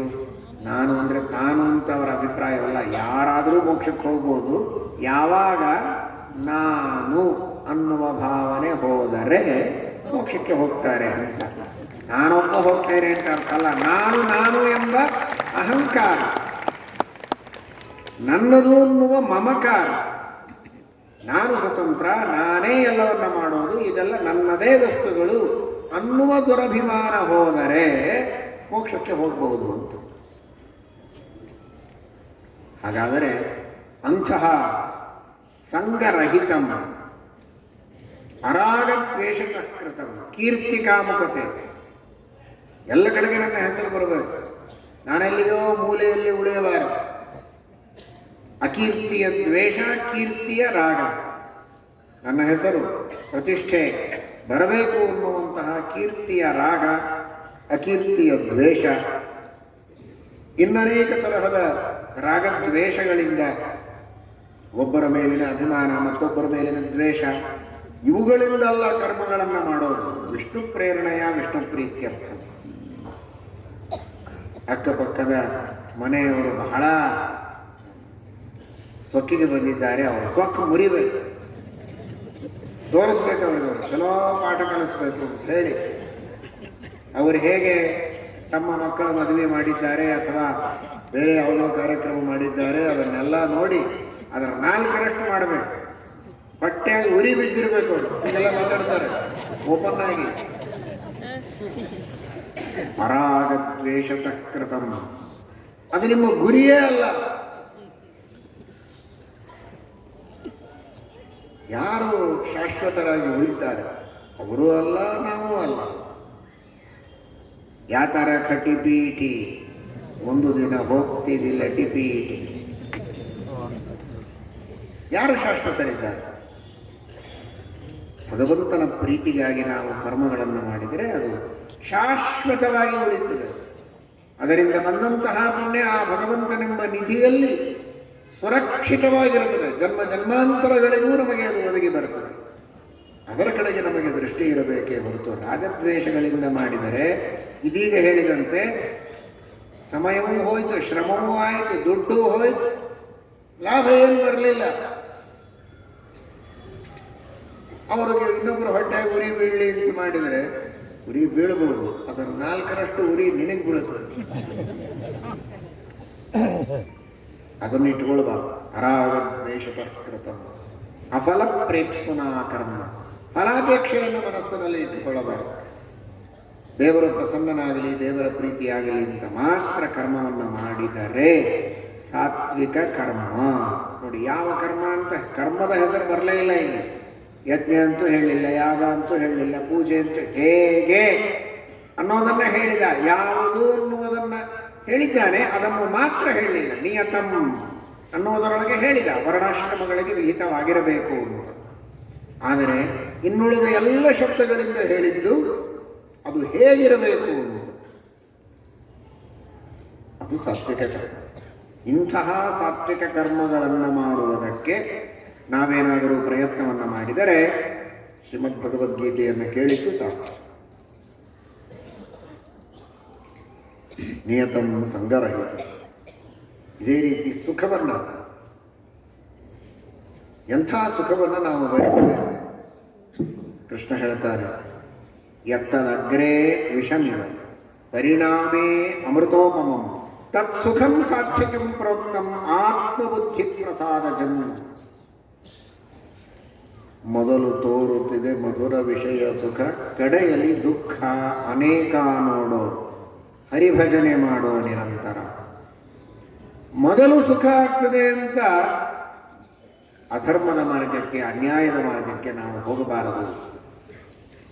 ಅಥವಾ ಕೇವಲ ವಿಷಯ ಭೋಗಗಳಲ್ಲಿ ಆಸಕ್ತರಾಗಬಾರದು. ಈಗ ಸುಖ ಅನ್ನಿಸ್ತದೆ. ಅಭ್ಯಾಸ ಮಾಡಬೇಕು ಅಂದರೆ ಮಕ್ಕಳಿಗೆ ಬೇಜಾರು, ಆಟ ಆಡಬೇಕು ಅಂದರೆ ಆನಂದವಾಗ್ತದೆ ಅಂತ ಹೇಳಿ ಆಟ ಆಡಿದರೆ, ಚೆನ್ನಾಗಿ ಅಭ್ಯಾಸ ಮಾಡದಿದ್ದರೆ, ಓದದೆ ಕಲಿಯದೆ ದಡ್ಡನಾಗಿ ಉದ್ಯೋಗವನ್ನು ಮಾಡಲಿಕ್ಕಾಗದೆ ತಂದೆ ತಾಯಿಗಳು ನೋಡಿಕೊಳ್ಳುವವರು ಇಲ್ಲ ಅನ್ನುವ ಸ್ಥಿತಿಯಲ್ಲಿ ಉಪವಾಸ ಇರುವ ಪ್ರಸಂಗ, ಭಿಕ್ಷೆ ಬೇಡುವ ಪ್ರಸಂಗ ಬಂದಿತ್ತು. ಮೊದಲು ತೋರುತ್ತದೆ ಮಧುರ ವಿಷಯ ಸುಖ, ಅದರ ಕೊನೆಗೆ ದುಃಖ ಪಡಬೇಕು. ಹಾಗೆ ಅಧ್ಯಾತ್ಮ ಮಾರ್ಗದಲ್ಲಿಯೂ ಕೂಡ ಸಾಂಸಾರಿಕ ವಿಷಯಗಳಲ್ಲಿ ಆಸಕ್ತನಾಗಿ ಸುಖವನ್ನು ಪಡ್ತಾ ಇದ್ದರೆ ಈಗ ಆನಂದ ಇರುತ್ತದೆ. ಆದರೆ ಮುಂದೆ ತಾನು ಧರ್ಮವನ್ನು ಮಾಡದೆ ಪುಣ್ಯವನ್ನು ಸಂಪಾದನೆ ಮಾಡುವ ಶಕ್ತಿ ಇದ್ದಾಗ, ದೇಹ ಇಂದ್ರಿಯಗಳು ಗಟ್ಟಿ ಇದ್ದಾಗ ಸಾಧನೆಯನ್ನು ಮಾಡೋದಿಲ್ಲ. ಆಮೇಲೆ ವಿವೇಕ ಬರುತ್ತೆ, ಸಜ್ಜನರ ಸಹವಾಸದಿಂದ, ಪ್ರವಚನ ಕೇಳಿ, ಪುರಾಣ ಕೇಳಿ. ಆದರೆ ಶಕ್ತಿ ಇರೋದು ಮಾಡಬೇಕು ಅಂದ್ರೆ. ಮಾಡಬೇಕು ಅಂತ ಮನಸ್ಸು ಬಂದಾಗ ಶಕ್ತಿ ಇರೋದು. ಯಾವತ್ ಸ್ವಾಸ್ಥ್ಯಂ ಶರೀರೇಶು ಯಾವಚ್ಚೇಂದ್ರಿಯ ಶಕ್ತತಾ. ಶರೀರದಲ್ಲಿ ಆರೋಗ್ಯ ಇರುವಾಗ, ಇಂದ್ರಿಯಗಳಲ್ಲಿ ಶಕ್ತಿ ಇರುವಾಗ ಸಾಧನೆಯನ್ನು ಮಾಡಬೇಕು. ಅದು ಬಿಟ್ಟು ಮೊದಲು ಕೇವಲ ಸುಖವನ್ನು ಭೋಗ ಮಾಡಿ ಮುಂದೆ ನೋಡೋಣ ಅಂದರೆ ಸಾಧನೆ ಮಾಡಲಿಕ್ಕೆ ಆಗುವುದಿಲ್ಲ. ಆ ದೃಷ್ಟಿಯಲ್ಲಿ ಎತ್ತದಗ್ರೇ ವಿಷಮ, ಮೊದಲು ವಿಷ ಅಂತನಿಸುವಂತೆ, ಕಷ್ಟ ಅಂತನಿಸುವಂತೆ ಇರುತ್ತೆ. ಆದರೂ ಕೂಡ ಕಷ್ಟಪಡಬೇಕು, ಸಾಧನೆ ಮಾಡಬೇಕು. ವ್ರತ, ನಿಯಮ, ಉಪವಾಸ, ದಾನ, ಧರ್ಮ ಇವುಗಳನ್ನೆಲ್ಲ ಮಾಡುವುದು ಕಷ್ಟ ಅಂತನಿಸಿದರೂ ಮಾಡಬೇಕು. ಮಾಡಿದರೆ ಅದರಿಂದ ಮುಂದೆ ಬೇಕಾದಷ್ಟು ಸುಖವನ್ನು ಅನುಭವಿಸ್ತಾನೆ. ಇವತ್ತು ಚೆನ್ನಾಗಿ ಹೊಟ್ಟೆತುಂಬ ಊಟ ಮಾಡ್ತಾ ಇದ್ದಾನೆ ಅಂದರೆ ಜನ್ಮಾಂತರದಲ್ಲಿ ಅನ್ನದಾನ ಮಾಡಿದ್ದಾನೆ ಅಂತ ಅರ್ಥ. ಆಗ ಕಷ್ಟ ಆಗಿತ್ತು ಅವನು. ಅಡುಗೆ ಮಾಡಬೇಕು, ಬಂದವರಿಗೆಲ್ಲ ಬಡಿಸ್ಬೇಕು, ಎದುರುಗೊಮ್ಮ ಮಾಡಬೇಕು, ಮತ್ತೆ ಜನ ಬರುವುದು, ಅನ್ನದಾನ ಬಹಳ ಕಷ್ಟ ಅಂತ ಅನಿಸುತ್ತೆ. ಆದರೆ ಅದರ ಫಲ ತಾನು ಹೆಂಡತಿ ಮಕ್ಕಳು ಎಲ್ಲರ ಜೊತೆಗೆ ಬಂಧು ಬಳಗದ ಜೊತೆಗೆ ಆನಂದವಾಗಿ ಊಟ ಮಾಡುತ್ತಾ ಇರ್ತಾನಲ್ಲ, ಅದು ಅದರ ಫಲ. ಇದು ತಾತ್ಕಾಲಿಕವಾದ ಫಲ. ಮಹಾಫಲ ಅದು ಭಗವಂತನ ಜ್ಞಾನವೇ. ಆದರೆ ಉದಾಹರಣೆಗೆ ಹೇಳೋದು ಅಂದರೆ, ಕೊಡುವಾಗ ನಾನು ಕೊಡಬೇಕಲ್ಲ, ಹಣ ಖರ್ಚಾಗ್ತದಲ್ಲ ಅಂತ ಅನಿಸುತ್ತೆ, ಅಥವಾ ದೇಹಕ್ಕೆ ಶ್ರಮವಾಗ್ತದಲ್ಲ ಅಂತ ಅನಿಸುತ್ತೆ. ಆದರೆ ಮುಂದೆ ಅದರ ಮಹಾಫಲವನ್ನು ಅನುಭವಿಸ್ತೇವೆ. ಈ ರೀತಿ ಯತ್ತದಗ್ರೇ ವಿಷಮಿವ ಪರಿಣಾಮೇ ಅಮೃತೋಪಮಂ ತತ್ಸುಖಂ ಸಾತ್ವಿಕಂ ಪ್ರೋಕ್ತಂ ಆತ್ಮಬುದ್ಧಿ ಪ್ರಸಾದತು. ಅಂತಹ ಸುಖವನ್ನು ಪಡೆಯುವ ಪ್ರಯತ್ನ ಮಾಡಬೇಕು. ಸಾತ್ವಿಕವಾದ ಕರ್ಮಗಳನ್ನು ಮಾಡುವ ಪ್ರಯತ್ನ ಮಾಡಬೇಕು. ದೇವರನ್ನು ಧರ್ಮವನ್ನು ತಿಳಿಯುವಂತಹ ಸಾತ್ವಿಕವಾದ ಬುದ್ಧಿಯನ್ನು ಪಡೆದುಕೊಳ್ಳುವ ಪ್ರಯತ್ನವನ್ನು ಮಾಡಬೇಕು. ಹೀಗೆ ಕೃಷ್ಣ ಪರಮಾತ್ಮ ಉಪದೇಶವನ್ನು ಮಾಡುತ್ತಾನೆ. ಶ್ರೀಕೃಷ್ಣ ಸಮಗ್ರವಾದ ಗೀತೆಯ ಸಾರವನ್ನು 2 ಶ್ಲೋಕಗಳಲ್ಲಿ ಅರ್ಜುನನಿಗೆ ಹೇಳ್ತಾರೆ. ಈಶ್ವರ ಸರ್ವಭೂತಾನಾಂ ಹೃದ್ದೇಶೇ ಅರ್ಜುನ ತಿಷ್ಠತಿ ಭ್ರಾಮಯನ್ ಸರ್ವಭೂತಾನಿ ಯಂತ್ರಾರೂಢಾನಿ ಮಾಯಯ ತಮೇವ ಶರಣಂ ಗಚ್ಚ ಸರ್ವಭಾವೇನ ಭಾರತ ತತ್ಪ್ರಸಾದಾತ್ ಪರಾಂ ಶಾಂತಿಂ ಸ್ಥಾನಂ ಪ್ರಾಪ್ಸ್ಯಸಿ ಶಾಶ್ವತಂ. ಎಲ್ಲ ಜೀವರಾಶಿಗಳಲ್ಲಿ, ಎಲ್ಲ ಚೇತನ ಹಾಗೂ ಅಚೇತನರಲ್ಲಿ ಅಂತರ್ಯಾಮಿಯಾಗಿ ಪರಮಾತ್ಮನಿದ್ದಾನೆ ಎನ್ನುವುದನ್ನು ತಿಳಿ. ಯಾರನ್ನೇ ನೋಡಲಿ, ಯಾವುದೇ ವಸ್ತುವನ್ನು ನೋಡಲಿ, ದೇವರು ಒಳಗೆ ಅಂತರ್ಯಾಮಿಯಾಗಿದ್ದಾನೆ. ಭಗವಂತನ ಅನೇಕ ಅಧಿಷ್ಠಾನಗಳು ಇವೆಲ್ಲ, ಮೂರ್ತಿಗಳು, ಪ್ರತಿಭೆಗಳು, ಇವುಗಳೇ ಭಗವಂತ ಅಲ್ಲ. ಕಣ್ಣಿಗೆ ಕಂಡವರೆಲ್ಲ ದೇವರಲ್ಲ, ಕಂಡ ವಸ್ತುಗಳು ಯಾವುದೂ ದೇವರಲ್ಲ. ಆದರೆ ಎಲ್ಲಿಯೂ ದೇವರಿಲ್ಲದೇ ಇಲ್ಲ, ಎಲ್ಲದರಲ್ಲಿಯೂ ದೇವರಿದ್ದಾರೆ. ಈಶ್ವರ ಸರ್ವಭೂತಾನಾಂ ಹೃದ್ದೇಶೇ ಅರ್ಜುನ ತಿಷ್ಠತಿ. ಎಷ್ಟು ಸ್ಪಷ್ಟವಾಗಿ ಕೃಷ್ಣ ಹೇಳ್ತಾನೆ, ಎಲ್ಲರಲ್ಲಿ ದೇವರಿದ್ದಾರೆ, ಎಲ್ಲರೊಳಗೆ ಅಂತರ್ಯಾಮಿಯಾಗಿ ಪರಮಾತ್ಮನಿದ್ದಾನೆ. ಭ್ರಾಮಯನ್ ಸರ್ವಭೂತಾನಿ ಯಂತ್ರಾರೂಢಾನಿ ಮಾಯಯ. ತನ್ನ ಇಚ್ಛೆಗೆ ತಕ್ಕಂತೆ ಅವರಿಂದ ಕರ್ಮಗಳನ್ನು ಮಾಡಿಸ್ತಾನೆ. ಮೊನ್ನೆ ತಿಳಿದಿದ್ದೀರಿ, ಯಂತ್ರಾರೂಢಾನಿ, ಅದ್ಭುತವಾದ ಈ ಶರೀರವೆಂಬ ಯಂತ್ರದಲ್ಲಿ ಕೂಡಿಸಿ ಆ ಜೀವರಿಂದ ನಾನಾ ವಿಧವಾದ ಕರ್ಮಗಳನ್ನು ಮಾಡಿಸ್ತಾರೆ. ಎಂತಹ ಕಾರುಣ್ಯ ಪರಮಾತ್ಮನ. ಸ್ವವಂದನಂ ಯಥಾ ಪಿತ್ರ ಕಾರಿತಂ ಶಿಶು ಕರ್ತೃಕಂ ಏವಂ ಪೂಜಾ ವಿಷ್ಣುಧೀನಾ ಭವೇತ್ ಜೀವಕೃತೇತ್ಯಪಿ. ಈ ತರಹ ಯಾರು ಮಾಡುತ್ತಾರೆ? ಸುಮ್ಮನೆ ಕುಳಿತಿದ್ದಾನೆ ಒಬ್ಬ, ತಾನೇ ಎದ್ದು ಹೋಗಿ ಅವನ ಕೈ ಹಿಡಿದು, ಅವನ ಕೈ ಎತ್ತಲಿಕ್ಕೂ ಆಗೋದಿಲ್ಲ, ಅವನ ಕೈ ಹಿಡಿದು ತಾನೇ ಎತ್ತಿ ಅವನ ಕೈಯನ್ನು ಹೀಗೆ ಮಾಡಿಸೋದು, ಕೈ ಹಿಡಿದು. ಅಂದರೆ ತನ್ನನ್ನು ಅವನು ಸ್ವಾಗತ ಮಾಡಿದ ಹಾಗೆ. ಎಷ್ಟು ಪ್ರೀತಿಯಿಂದ ನನ್ನ ಸ್ವಾಗತ ಮಾಡ್ತೀಯಪ್ಪ ಅಂತ ಯಾರಾದರೂ ಅಂತಾರ? ಅವನೇನೂ ಮಾಡಿಲ್ಲ. ಅವನ ಕಣ್ಣೆತ್ತಿ ಅವನು ನೋಡಿಲ್ಲ, ಬಾ ಅಂತ ಕರೆದಿಲ್ಲ, ಕೈ ಮಾಡಿಲ್ಲ, ಕೂಡು ಅಂತ ಕೈ ತೋರಿಸಿಲ್ಲ. ಆದರೆ ಅವನ ಕೈ ತಾನೇ ಹಿಡಿದು ಅವನ ಕೈಯನ್ನು ಸ್ವಾಗತ ಮುದ್ರೆ ತೋರುವಂತೆ ಮಾಡಿ, ಆದರ ಗೌರವಗಳಿಂದ ಕೂಡಲಿಕ್ಕೆ ಅವನು ತನಗೆ ತೋರಿಸ್ತಾನೆ ಅಂತ ತಾನೇ ಕೈ ಮಾಡಿಸಿಕೊಂಡು, ಎಷ್ಟು ಉಪಚಾರ ಮಾಡ್ತೀರಿ ನಮಗೆ ಅಂತ ಮತ್ತೆ ಅವನನ್ನೇ ಹೊಗಳಿ, ಇಷ್ಟು ಉಪಚಾರ ಮಾಡಿದ್ದಕ್ಕೆ ಹೃತ್ಪೂರ್ವಕ ಅಭಿನಂದನೆಗಳು ಅಂತ ಅವನಿಗೆ ಶಾಲು ಹೊಲಿಸಿ. ಇದು ಹುಚ್ಚರಾದರೂ ಮಾಡ್ತಾರ ಯಾರಾದರೂ? ಹುಚ್ಚರಂತೂ ಮಾಡೋದೇ ಇಲ್ಲ. ಅಥವಾ ಹೀಗೆ ಮಾಡದೇ ಇದ್ದವರೆಲ್ಲ ಹುಚ್ಚರು ಅಂತ ಅನ್ಬೇಕು ಏನು? ಆದರೆ ಒಬ್ಬನೇ ಒಬ್ಬ ಹಾಗೆ ಮಾಡುವವನು ಭಗವಂತ. ಆದರೆ ಅವನು ಹುಚ್ಚನಲ್ಲ, ಪರಮಕಾರುಣ್ಯ ಮೂರ್ತಿ.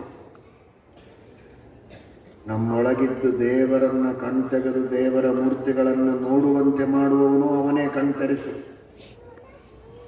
ಭಗವಂತನ ಮಹಿಮೆಗಳನ್ನು 4 ಕಿವಿಯಿಂದ ಕೇಳುವಂತೆ ಮಾಡುವವನು ಅವನೇ. ಅದಕ್ಕೆ ತಕ್ಕಂತೆ ವರ್ಣಾಶ್ರಮ ವಿಹಿತ ಕರ್ಮಗಳನ್ನು ಒಳಗಿದ್ದು ಮಾಡಿಸುವವನು ಅವನೇ, ಎಲ್ಲ ಅವನೇ ಮಾಡೋದು. ಮಾಡಿ ಎಷ್ಟು ಒಳ್ಳೆಯ ಕರ್ಮಗಳನ್ನು ಮಾಡಿದ್ದಿ, ಎಷ್ಟು ಪುಣ್ಯ ಸಂಪಾದನೆ ಮಾಡಿದೆಯಪ್ಪ, ಬಹಳ ಸಂತೋಷ ಅಂತ ಅದಕ್ಕೆ ನಾನಾ ವಿಧವಾದ ಫಲಗಳನ್ನು ಅವನೇ ಕೊಡ್ತಾನೆ. ನೀನೇನು ಮಾಡಿದ್ದಿ, ನಾನೇ ಮಾಡಿಸಿದ್ದೀನಿ, ನಿನಗ್ಯಾಕೆ ಫಲ ಕೊಡಬೇಕು ಅನ್ನೋದಿಲ್ಲ.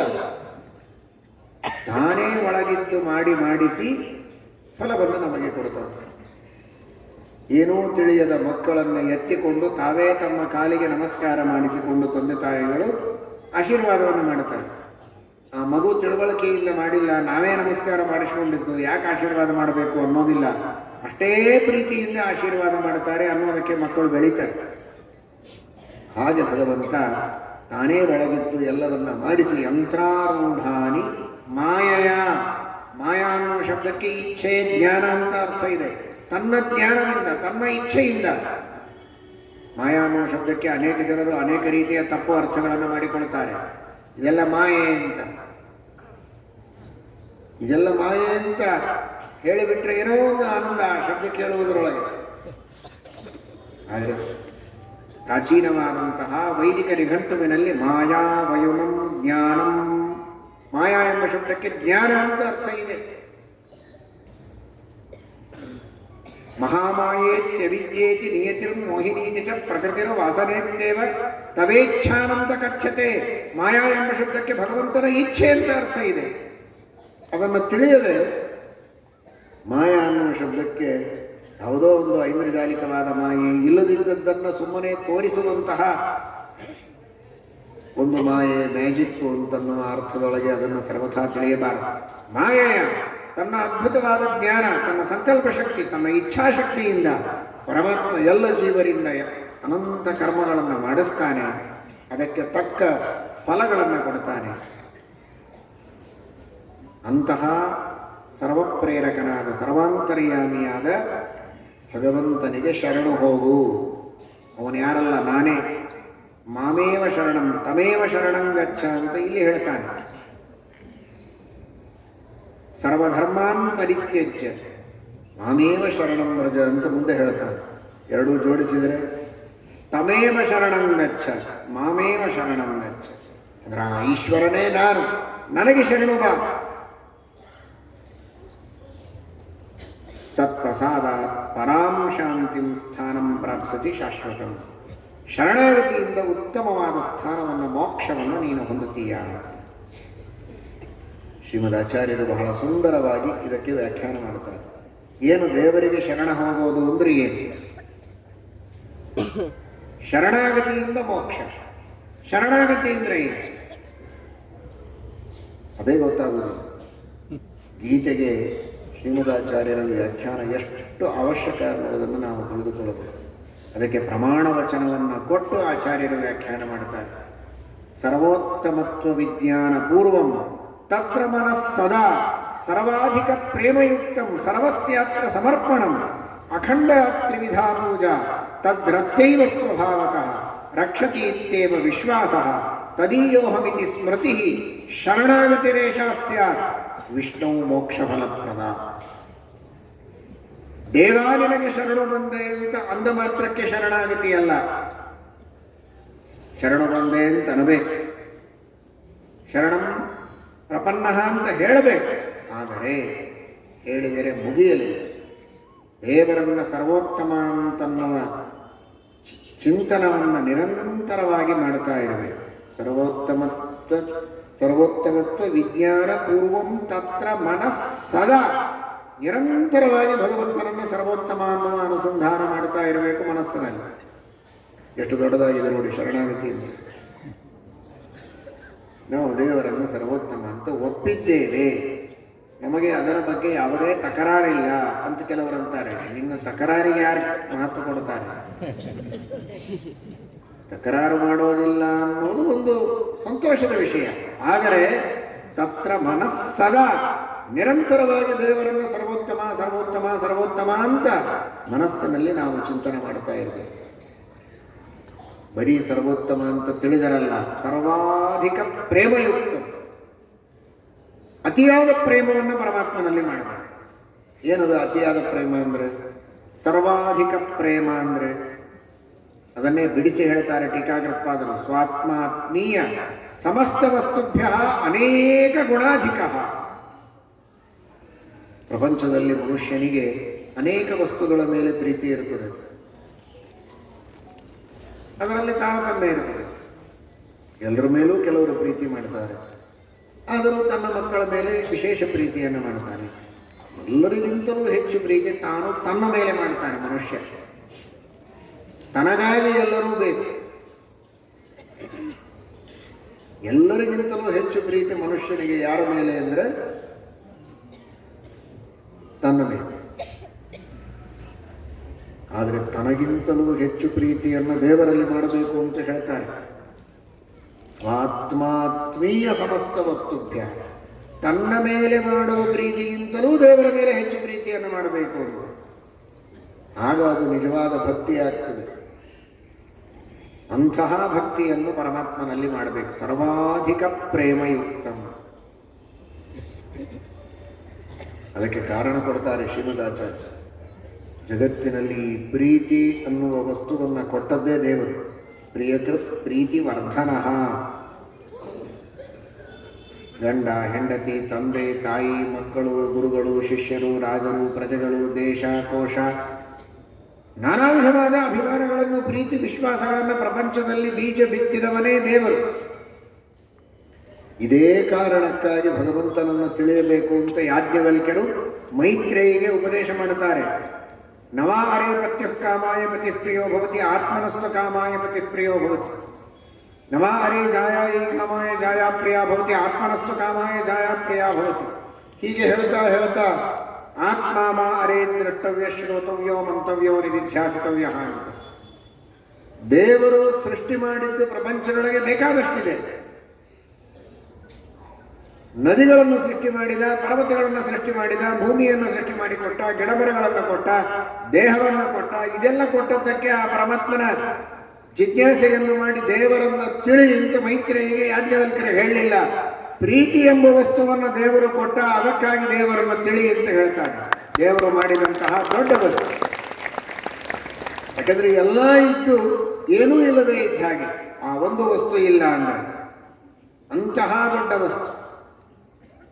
ಆದ್ದರಿಂದ ಪ್ರೀತಿ ಎಂಬ ವಸ್ತುವನ್ನ ಇಡೀ ಪ್ರಪಂಚದೊಳಗೆ ಕೊಟ್ಟು ಪ್ರಪಂಚವನ್ನ ಒಂದು ಹಗ್ಗದಿಂದ ಕಟ್ಟಿದವನು ಪರಮಾತ್ಮ. ಅಂತಹ ಪರಮಾತ್ಮನ ಮೇಲೇನೆ ಪ್ರೀತಿಯನ್ನು ಮಾಡದಿದ್ದರೆ ಎಷ್ಟು ಕೃತಜ್ಞರಾಗ್ತೀರಿ ಅಂತ ಶಾಸ್ತ್ರ ಹೇಳ್ತಾರೆ. ಆತ್ಮಾವಾರೇ ದ್ರಷ್ಟವ್ಯ ಶ್ರೋತವ್ಯೋ ಮಂತವ್ಯೋ ನಿಧಿಧ್ಯಾಸ್ತವ್ಯ. ಅದಕ್ಕಾಗಿ ಪರಮಾತ್ಮನನ್ನು ತಿಳಿಯಬೇಕು. ಸಾಮಾನ್ಯವಾಗಿ ಒಬ್ಬ ವ್ಯಕ್ತಿಯ ಮೇಲೆ ಪ್ರೀತಿ ಇದೆ ಅಂದರೆ ಅವನಿಗೆ ದುಃಖ ಆಗದೇ ಇರೋ ಹಾಗೆ ನಾವು ಮಾಡಬೇಕು. ಅಂದರೆ ನಿಜವಾದ ಪ್ರೀತಿ ಇದೆ ಅಂತ ಅರ್ಥ. ಭಾಳ ಪ್ರೀತಿ ಇದೆ ನಿನ್ನ ಮೇಲೆ, ಬಾ ಮಗು ಅಂತ ಪಟ್ ಅಂತ ಎಡಪಾಳೆ ಕೊಡೋದು. ಏನು ಪ್ರೀತಿ ಅಂತ ಮತ್ತೆ ಇನ್ನೊಂದು ಹೊಡೆಯೋದು ಅಲ್ಲ. ಹಾಗಾದರೆ ಯಾರ ಮೇಲೆ ಪ್ರೀತಿ ಇದೆ ಅವನಿಗೆ ದುಃಖವಾಗಬಾರದು ಅಂತ ನಮ್ಮ ಪ್ರಯತ್ನ ಇರಬೇಕು. ಅದು ನಿಜವಾದ ಪ್ರೀತಿಯ ಲಕ್ಷಣ, ಗುರುತು. ಈಗ ಏಕಾದಶಿ ತಿಂದರೆ ನರಕ ಆಗ್ತದೆ ಅಂತ 1000 ಸಲ ಪುರಾಣಗಳು ಕೇಳಿದ್ದೀರೋ ಇಲ್ಲ? ಕೇಳಿದ್ದೆ, ಗೊತ್ತು. ಸಂಧ್ಯಾವಂದನ ಮಾಡದೆ ಇದ್ರೆ ಮಹಾ ಪಾಪ ಬರ್ತದೆ, ಅದರಿಂದ ದುಃಖ ಆಗ್ತದೆ, ನರಕ ಆಗ್ತದೆ, ಅದನ್ನೂ ಶಾಸ್ತ್ರದೊಳಗೆ ಹೇಳಿದ್ದಾರೆ, ಅದನ್ನೂ ಕೇಳಿದ್ದೀವಿ. ತಂದೆ ತಾಯಿಗಳಿಗೆ ಬೈದರೆ ಮಹಾ ಪಾಪ, ಅದನ್ನೂ ಕೇಳಿರ್ತೇವೆ. ಗುರು ಹುಂಕೃತ್ಯ ತ್ವಂಕೃತ್ಯ ವಿಷ್ಠಾಯಾಮ್ ಜಾಯತೆ ಕ್ರಿಮಿಹೀನ. ಮಲಮೂತ್ರಗಳಲ್ಲಿ ಹೊಳಾಗಿ ಬೀಳ್ತಾನೆ ಅಂತ ಹೇಳಿದ್ದಾರೆ. ದೊಡ್ಡವರಿಗೆ ಬೈದರೆ 1000 ವರ್ಷ, 60 ವರ್ಷ ಸಹಸ್ರ, 60,000 ವರ್ಷ. ಒಂದು ಹುಳುಕ್ಕಷ್ಟು ಆಯುಷ್ಯನೇ ಇರೋದಿಲ್ಲ. ಹುಳುಕ್ಕಷ್ಟು ಆಯುಷ್ಯ ಇರೋದಿಲ್ಲ ಅಂತ ಗೊತ್ತು. ಅಷ್ಟು ಸಲ ಹುಳ ಆಗಿ ಹುಟ್ಟುತ್ತಾನೆ. ಮತ್ತು ಅದರ ಮೇಲೆ ವಾಕ್ಯಾರ್ಥ ಬೇರೆ ಕೆಲವು. ಅದರ ಆಯುಷ್ಯ ಏನು ನಮಗೆಲ್ಲ ಗೊತ್ತಿದೆ. ಯಾವ್ಯಾವ ಅದು 10 ನಿಮಿಷ ಇರ್ತದೆ, ಅಷ್ಟೇ, ಜಾಸ್ತಿ ಇರೋದಿಲ್ಲ. ಅದು 10 ನಿಮಿಷ ಇರ್ತದೆ. 10 ನಿಮಿಷ ಇರುವಂತಹ ಹುಳಗಳಾಗಿ 60,000 ವರ್ಷ ಹುಟ್ಟುತ್ತಾ ಇರ್ತಾನೆ ಅಂತ ಅರ್ಥ.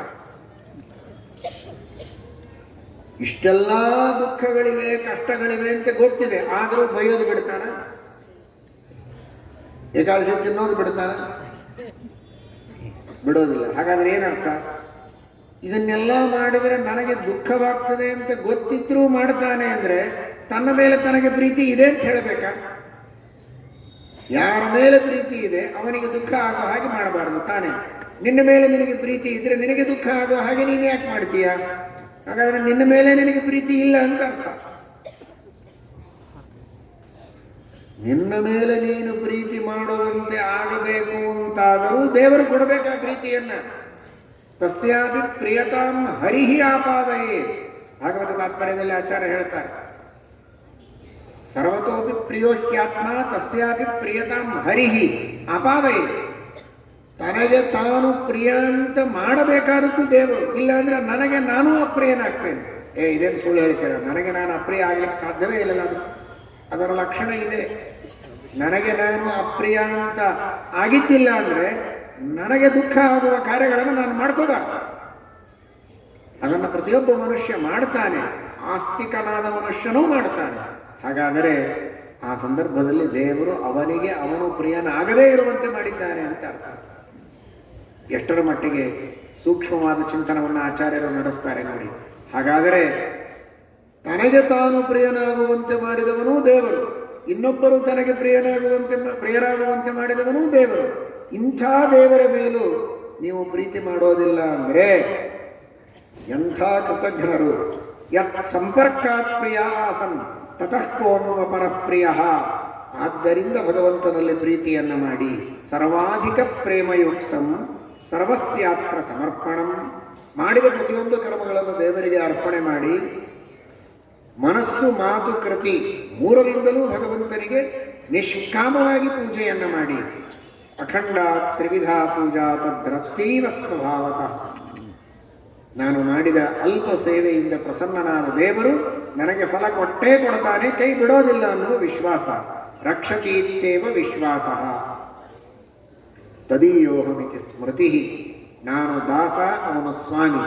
ನಮ್ಮಿಬ್ಬರ ಈ ಸಂಬಂಧ ಇದು ಅನಾದಿ ನಿತ್ಯ, ಎಂದಿಗೂ ಹೋಗುವಂತಹದ್ದಲ್ಲ ಅನ್ನುವಂತಹ ದೃಢವಾದ ನಿರ್ಧಾರ. ರಕ್ಷತೀತ್ಯೇವ ವಿಶ್ವಾಸ ತದೀಯೋಹಮಿತಿ ಸ್ಮೃತಿ ಶರಣಾಗತಿ ರೇಷಾಸ್ಯ. ಇದು ಶರಣಾಗತಿ. ಇದೆಲ್ಲ ಸೇರಿದರೆ ಅದು ಶರಣಾಗತಿ. ಹಾಗೆ ನಾವು ಭಗವಂತನಿಗೆ ಶರಣು ಹೋದರೆ ಭಗವಂತ ಮೋಕ್ಷವನ್ನು ಕೊಡುತ್ತಾನೆ. ನಿರಂತರವಾದ ಭಗವಂತನ ಚಿಂತನ, ಪರಮಾತ್ಮನಲ್ಲಿ ವಿಶ್ವಾಸ, ಭಕ್ತಿ, ಇವುಗಳಿಗೆ ಶರಣಾಗತಿ ಅಂತ ಹೇಳೋದು. ಅಂತಹ ಶರಣಾಗತಿಯನ್ನು ಮಾಡುವಂಥ ಕೃಷ್ಣ ಅರ್ಜುನನ ಮೂಲಕ ಸಮಗ್ರ ಸಾಧಕ ಸಮಾಜಕ್ಕೆ, ಸಜ್ಜನ ವರ್ಗಕ್ಕೆ ಪರಮಾತ್ಮ ಉಪದೇಶ ಮಾಡ್ತಾ ಇದ್ದಾನೆ. ಅಂತಹ ಶರಣಾಗತಿಯನ್ನು ನಾವು ಮಾಡೋದಕ್ಕೆ ಇನ್ನೂ ಬಹಳ ಪ್ರಯತ್ನ ಮಾಡಬೇಕು. ಆ ದಿಶೆಯಲ್ಲಿ ಪ್ರಯತ್ನವನ್ನು ಪ್ರಾರಂಭ ಮಾಡಬೇಕು. ಇಂದು ಪ್ರಾರಂಭ ಮಾಡಿದರೆ ಆ ಶರಣಾಗತಿಯ ಪರಿಪೂರ್ಣವಾದ ಸಾಧನೆಯನ್ನು ಮಾಡುವುದಕ್ಕೆ ಇನ್ನೆಷ್ಟೋ ಜನ್ಮಗಳು ನಮಗೆ ಬೇಕು ಅಂತ ಹೇಳಿ ಈಗ ಪ್ರಾರಂಭ ಮಾಡದೇ ಇದ್ರೆ ಇನ್ನೂ ಮುಂದೆ ಹೋಗುತ್ತೆ. ಇದೇ ಅವಕಾಶ, ಇದೇ ದೊಡ್ಡ ಸೌಭಾಗ್ಯ. ಇಷ್ಟೆಲ್ಲ ಸಜ್ಜನರ ಸಮುದಾಯ ನೋಡಿ, ಎಷ್ಟು ಜನ ಭಗವಂತನ ಆ ಭಗವದ್ಗೀತೆಯನ್ನು ಕೇಳುವುದಕ್ಕೆ ಅಂತ ಇಷ್ಟು ಜನ ಕುಳಿತಿದ್ದೀರಿ. ಎಲ್ಲರೂ ಭಗವದ್ಭಕ್ತರು, ಎಲ್ಲರಿಗೂ ದೇವರಲ್ಲಿ ಗುರುಗಳಲ್ಲಿ ಶ್ರದ್ಧೆ ಇದೆ. ಇಂತಹ ಸಾವಿರಾರು ಜನ ಒಂದು ಕಡೆಗೆ ಕುಳಿತು ಹೇಳುವಂತಹ ಅವಕಾಶ ಸಿಕ್ಕಿದೆ ಅಂದರೆ ಇದಿನ್ಯಾವ ಜನ್ಮಕ್ಕೆ ಸಿಗತ್ತೆ ಗೊತ್ತಿಲ್ಲ. ಹೇಳುವವರು ಜೊತೆಗೆ ಕೇಳುವವರು, ಒಳ್ಳೆ ಪರಿಸರ, ಧರ್ಮ ಮಾಡುತ್ತೇನೆ ಅಂದರೆ ಸಹಕಾರ ಮಾಡುವವರು, ನಾವು ಧರ್ಮ ಮಾಡಬೇಕು ಅಂದರೆ ಅಂತಹ ಆದರ್ಶ ಕಣ್ಣು ಮುಂದೆ ತೋರುವವರು ಇರುವಂತಹ ಸಮಾಜದೊಳಗೆ ಇವತ್ತು ನಾವು ಹುಟ್ಟಿ ಬಂದಿದ್ದೇವೆ ಅಂದರೆ ನಿಜವಾಗಿಯೂ ಧನ್ಯ. ಈ ಅವಕಾಶವನ್ನು ಸರ್ವಥ ಮಾಡಿಕೊಳ್ಳಬಹುದು. ಸುತ್ತಮುತ್ತಲೂ ಅಧರ್ಮ, ಅನ್ಯಾಯ, ಎಲ್ಲರೂ ಭ್ರಷ್ಟಾಚಾರಿಗಳು, ದುರಾಚಾರಿಗಳು. ಅಂಥದ್ರೊಳಗೆ ಒಬ್ಬನೇ ಒಬ್ಬ ಎಲ್ಲಿಯೋ ಮೂಲೆಯೊಳಗಿದ್ದು ನಾನು ಧರ್ಮ ಮಾಡ್ತೇನೆ ಅಂದರೆ ಬಹಳ ಕಷ್ಟ. ಮಾಡಬಹುದು, ಅದರ ಕಷ್ಟ ಬಹಳ. ಆ ಪರಿಸ್ಥಿತಿ ಇಲ್ಲ. ಇಷ್ಟೆಲ್ಲ ಸಜ್ಜನರ ಮಧ್ಯದೊಳಗೆ ಇಷ್ಟೆಲ್ಲ ಹೇಳುವವರು ಕೇಳುವವರಿದ್ದಾಗ ನಾವು ಧರ್ಮವನ್ನು ಮಾಡೋದು ಬಹಳ ಸುಲಭ. ಅಂತಹ ಅವಕಾಶವನ್ನು ದೇವರು ಕಲ್ಪಿಸಿಕೊಟ್ಟಾಗ ಅದನ್ನು ಎಂದಿಗೂ ವ್ಯರ್ಥ ಮಾಡಿಕೊಳ್ಳದಂತೆ ಸಾರ್ಥಕ ಮಾಡಿಕೊಳ್ಳುವಂತಹ ಪ್ರಯತ್ನವನ್ನು ನಾವು ಮಾಡಿದರೆ ಇಂದಿಲ್ಲ ನಾಳೆ ಆ ತರಹದ ಶರಣಾಗತಿಯನ್ನು ಮಾಡುವ ಯೋಗವನ್ನು ಭಗವಂತ ಕರುಣಿಸಿಕೊಡ್ತಾನೆ. ಯತ್ರ ಯೋಗೇಶ್ವರ ಕೃಷ್ಣ ಯತ್ರ ಪಾರ್ಥೋ ಧನುರ್ಧರ ತತ್ರ ಶ್ರೀ ವಿಜಯೋ ಭೂತಿ ಧ್ರುವಾನೀತಿರ್ಮತಿರ್ಮ. ಎಲ್ಲ ಶ್ರೀಕೃಷ್ಣ ಪರಮಾತ್ಮನ ಉಪದೇಶವನ್ನು ಕೇಳಿದಂತಹ ಸಂಜಯ ಧೃತರಾಷ್ಟ್ರನಿಗೆ ಹೇಳ್ತಾನೆ, ಧೃತರಾಷ್ಟ್ರ ಇಷ್ಟನ್ನು ನಿರ್ಧಾರವಾಗಿಟ್ಟುಕೊ. ಯತ್ರ ಯೋಗೇಶ್ವರ ಕೃಷ್ಣ, ಯೋಗ ಉಪಾಯಗಳು, ಮೋಕ್ಷ ಸಾಧನವಾದಂತಹ ಏನೆಲ್ಲ ಉಪಾಯಗಳಿವೆ, ಜ್ಞಾನ ಭಕ್ತ್ಯಾದಿಗಳು, ಸಂಸಾರಕವಾದಂತಹ ಈ ಯುದ್ಧದೊಳಗೂ ವಿಜಯವನ್ನು ಪಡೆಯುವುದಕ್ಕೆ ಬೇಕಾದ ಉಪಾಯಗಳು, ಎಲ್ಲದಕ್ಕೂ ಈಶ್ವರ ಆ ಕೃಷ್ಣ, ಅವನು ಯೋಗೇಶ್ವರ. ಅಂತಹ ಶ್ರೀಕೃಷ್ಣ ಪರಮಾತ್ಮ ಯಾವ ಪಕ್ಷದಲ್ಲಿದ್ದಾನೆ? ಧನುರ್ಧರನಾದ ಪಾರ್ಥ ಅಂದರೆ ಭೀಮಸೇನ ದೇವರು ಹೌದು, ಅರ್ಜುನನೂ ಹೌದು. ಪ್ರಣವೋ ಧನುಷ್ಯರೋಷ್ಯಾತ್ಮ, ಆ ಪ್ರಣವ ಧನುಸ್ಸನ್ನು ಧಾರಣ ಮಾಡಿದವರು ವಾಯುದೇವರು. ಅನಂತ ಮಾತ್ರಾಂತ ಮುದಾಹರಂತಿಯಂ ತ್ರಿಮಾತ್ರ ಪೂರ್ವಂ ಪ್ರಣವೋಚ್ಚಯಂ ಬುಧಾಹ. ಅಂತಹ ಪ್ರಣವ ಧನುರ್ಧಾರಿಗಳಾದಂತಹ ಭೀಮಸೇನ ದೇವರು ಈ ಧನುಸ್ಸನ್ನು ಧಾರಣ ಮಾಡಿದ್ದಾರೆ, ಪ್ರಣವ ಧನುಸ್ಸನ್ನು ಧಾರಣ ಮಾಡಿದ್ದಾರೆ ಪಾರ್ಥ. ಅರ್ಜುನ ಸಕಲ ದೇವತೆಗಳ ಪ್ರತೀಕ, ದೇವೇಂದ್ರ. ದೇವೇಂದ್ರನ ಅವತಾರನಾದ ಅರ್ಜುನ ಅಂದರೆ ಶುದ್ಧರಾದ ಸಾತ್ವಿಕರಾದ ವಿಷ್ಣು ಭಕ್ತರಾದ ದೇವತೆಗಳು ಅಂತ ಅರ್ಥ. ಜೀವೋತ್ತಮರಾದ ವಾಯುದೇವರು ಹಾಗೂ ಇಂದ್ರಾದಿ ದೇವತೆಗಳು, ಸರ್ವೋತ್ತಮನಾದ ಭಗವಂತ ಯಾವ ಪಕ್ಷದಲ್ಲಿದ್ದಾನೆ, ಯಾರು ಅಂತಹ ಭಗವಂತನ ವಾಯುದೇವರ ದೇವತೆಗಳ ಮತವನ್ನು ಅನುಸರಣೆ ಮಾಡುತ್ತಾರೆ, ಅವರಲ್ಲಿ ಭಕ್ತಿ ಮಾಡುತ್ತಾರೆ, ಅವರ ಅನುಗ್ರಹವನ್ನು ಸಂಪಾದನೆ ಮಾಡಿದ್ದಾರೆ, ತತ್ರ ಶ್ರೀ ವಿಜಯ ಭೂತಿ. ರಾಜ್ಯದ ಸಂಪತ್ತು, ವಿಜಯ, ಯುದ್ಧದಲ್ಲಿ ವಿಜಯ, ಉತ್ತರೋತ್ತರವಾದ ಅಭಿವೃದ್ಧಿ, ಉತ್ತಮವಾದಂತಹ ನ್ಯಾಯ ಎಲ್ಲವೂ ಕೂಡ ಅವರ ಪಕ್ಷದಲ್ಲಿರುತ್ತೆ. ಪಾಂಡವರ ಪಕ್ಷದಲ್ಲಿಯೇ ಕೃಷ್ಣ ಇದ್ದಾನೆ, ಅರ್ಜುನ ಇದ್ದಾನೆ, ಅವರ ಪಕ್ಷದಲ್ಲಿ ಭೀಮಸೇನ ದೇವರಿದ್ದಾರೆ ಅಂತಾದ ಮೇಲೆ ಆ ಪಕ್ಷಕ್ಕೇನೆ ವಿಜಯವಾಗುತ್ತೆ, ಅವರಿಗೇ ಉತ್ತರೋತ್ತರ ಅಭಿವೃದ್ಧಿ ಆಗ್ತದೆ, ಯಶಸ್ಸು ಸಿಗ್ತದೆ, ರಾಜ್ಯ ಸಿಗತ್ತೆ ಅಂತನ್ನುವುದು ನನ್ನ ದೃಢವಾದ ನಿರ್ಧಾರ. ನನ್ನ ನಿರ್ಧಾರ ಅಲ್ಲ, ಇದು ಶ್ರೀಕೃಷ್ಣ ಪರಮಾತ್ಮನ ದೃಢವಾದ ಸತ್ಯವಾದ ಸಂಕಲ್ಪ ಅಂತ ಸಂಜಯ ಧೃತರಾಷ್ಟ್ರನಿಗೆ ತಿಳಿಸ್ತಾ ಇದ್ದಾನೆ. ಇದನ್ನು ನಾವೆಲ್ಲರೂ ಮನಸ್ಸಿನಲ್ಲಿ ಇಟ್ಟುಕೊಳ್ಳಬೇಕು. ನಾವೇನು ಬೇರೆ ಪ್ರಯತ್ನ ಮಾಡಿದರೂ ವ್ಯರ್ಥ. ದೇವರನ್ನು ಒಲಿಸಿಕೊಳ್ಳುವ, ವಾಯುದೇವರನ್ನು, ದೇವತೆಗಳನ್ನು ಒಲಿಸಿಕೊಳ್ಳುವ ಪ್ರಯತ್ನ ಮಾಡಿದರೆ ನಮ್ಮ ಜೀವನದಲ್ಲಿ ನಾವು ಅಂದುಕೊಂಡ ಎಲ್ಲ ಸತ್ಕಾರ್ಯಗಳಿಗೆ ಯಶಸ್ಸು ಸಿಗುತ್ತೆ, ವಿಜಯ ಸಿಗುತ್ತೆ, ಸರ್ವತೋಮುಖವಾದ ಅಭಿವೃದ್ಧಿಯಾಗ್ತದೆ, ಪರಮ ಮಂಗಲವಾಗ್ತದೆ ಎಂಬುದಾಗಿ ಶ್ರೀಮದ್ ಭಗವದ್ಗೀತೆ ನಮಗೆ ತಿಳಿಸಿ ಹೇಳ್ತಾ ಇದೆ. ಆ ದಿಶೆಯಲ್ಲಿ ನಮ್ಮೆಲ್ಲರ ಪ್ರಯತ್ನ ಇರಲಿ, ಭಗವಂತನ ವಿಶೇಷವಾದ ಪ್ರೇರಣೆಯ ಅನುಸಂಧಾನ ಇರಲಿ. ಕಾರ್ಯದಲ್ಲಿ ಉತ್ತಮವಾದಂತಹ ಯಶಸ್ಸನ್ನು ನಾವು ಪಡೆದುಕೊಳ್ಳಬಹುದು, ಧರ್ಮ ಮಾರ್ಗದಲ್ಲಿ, ಮೋಕ್ಷ ಮಾರ್ಗದಲ್ಲಿ ಮುಂದೆ ಸಾಗಬಹುದು ಎಂಬುದಾಗಿ ತಿಳಿಸ್ತಾ ಇದ್ದಾರೆ. ಹರೇ ನಮಃ. ಶ್ರೀಕೃಷ್ಣಾರ್ಪಣಮಸ್ತು. ಹರಿ ಸರ್ವೋತ್ತಮ. ವಾಯುದೇವೋತ್ತಮ. ಈ 10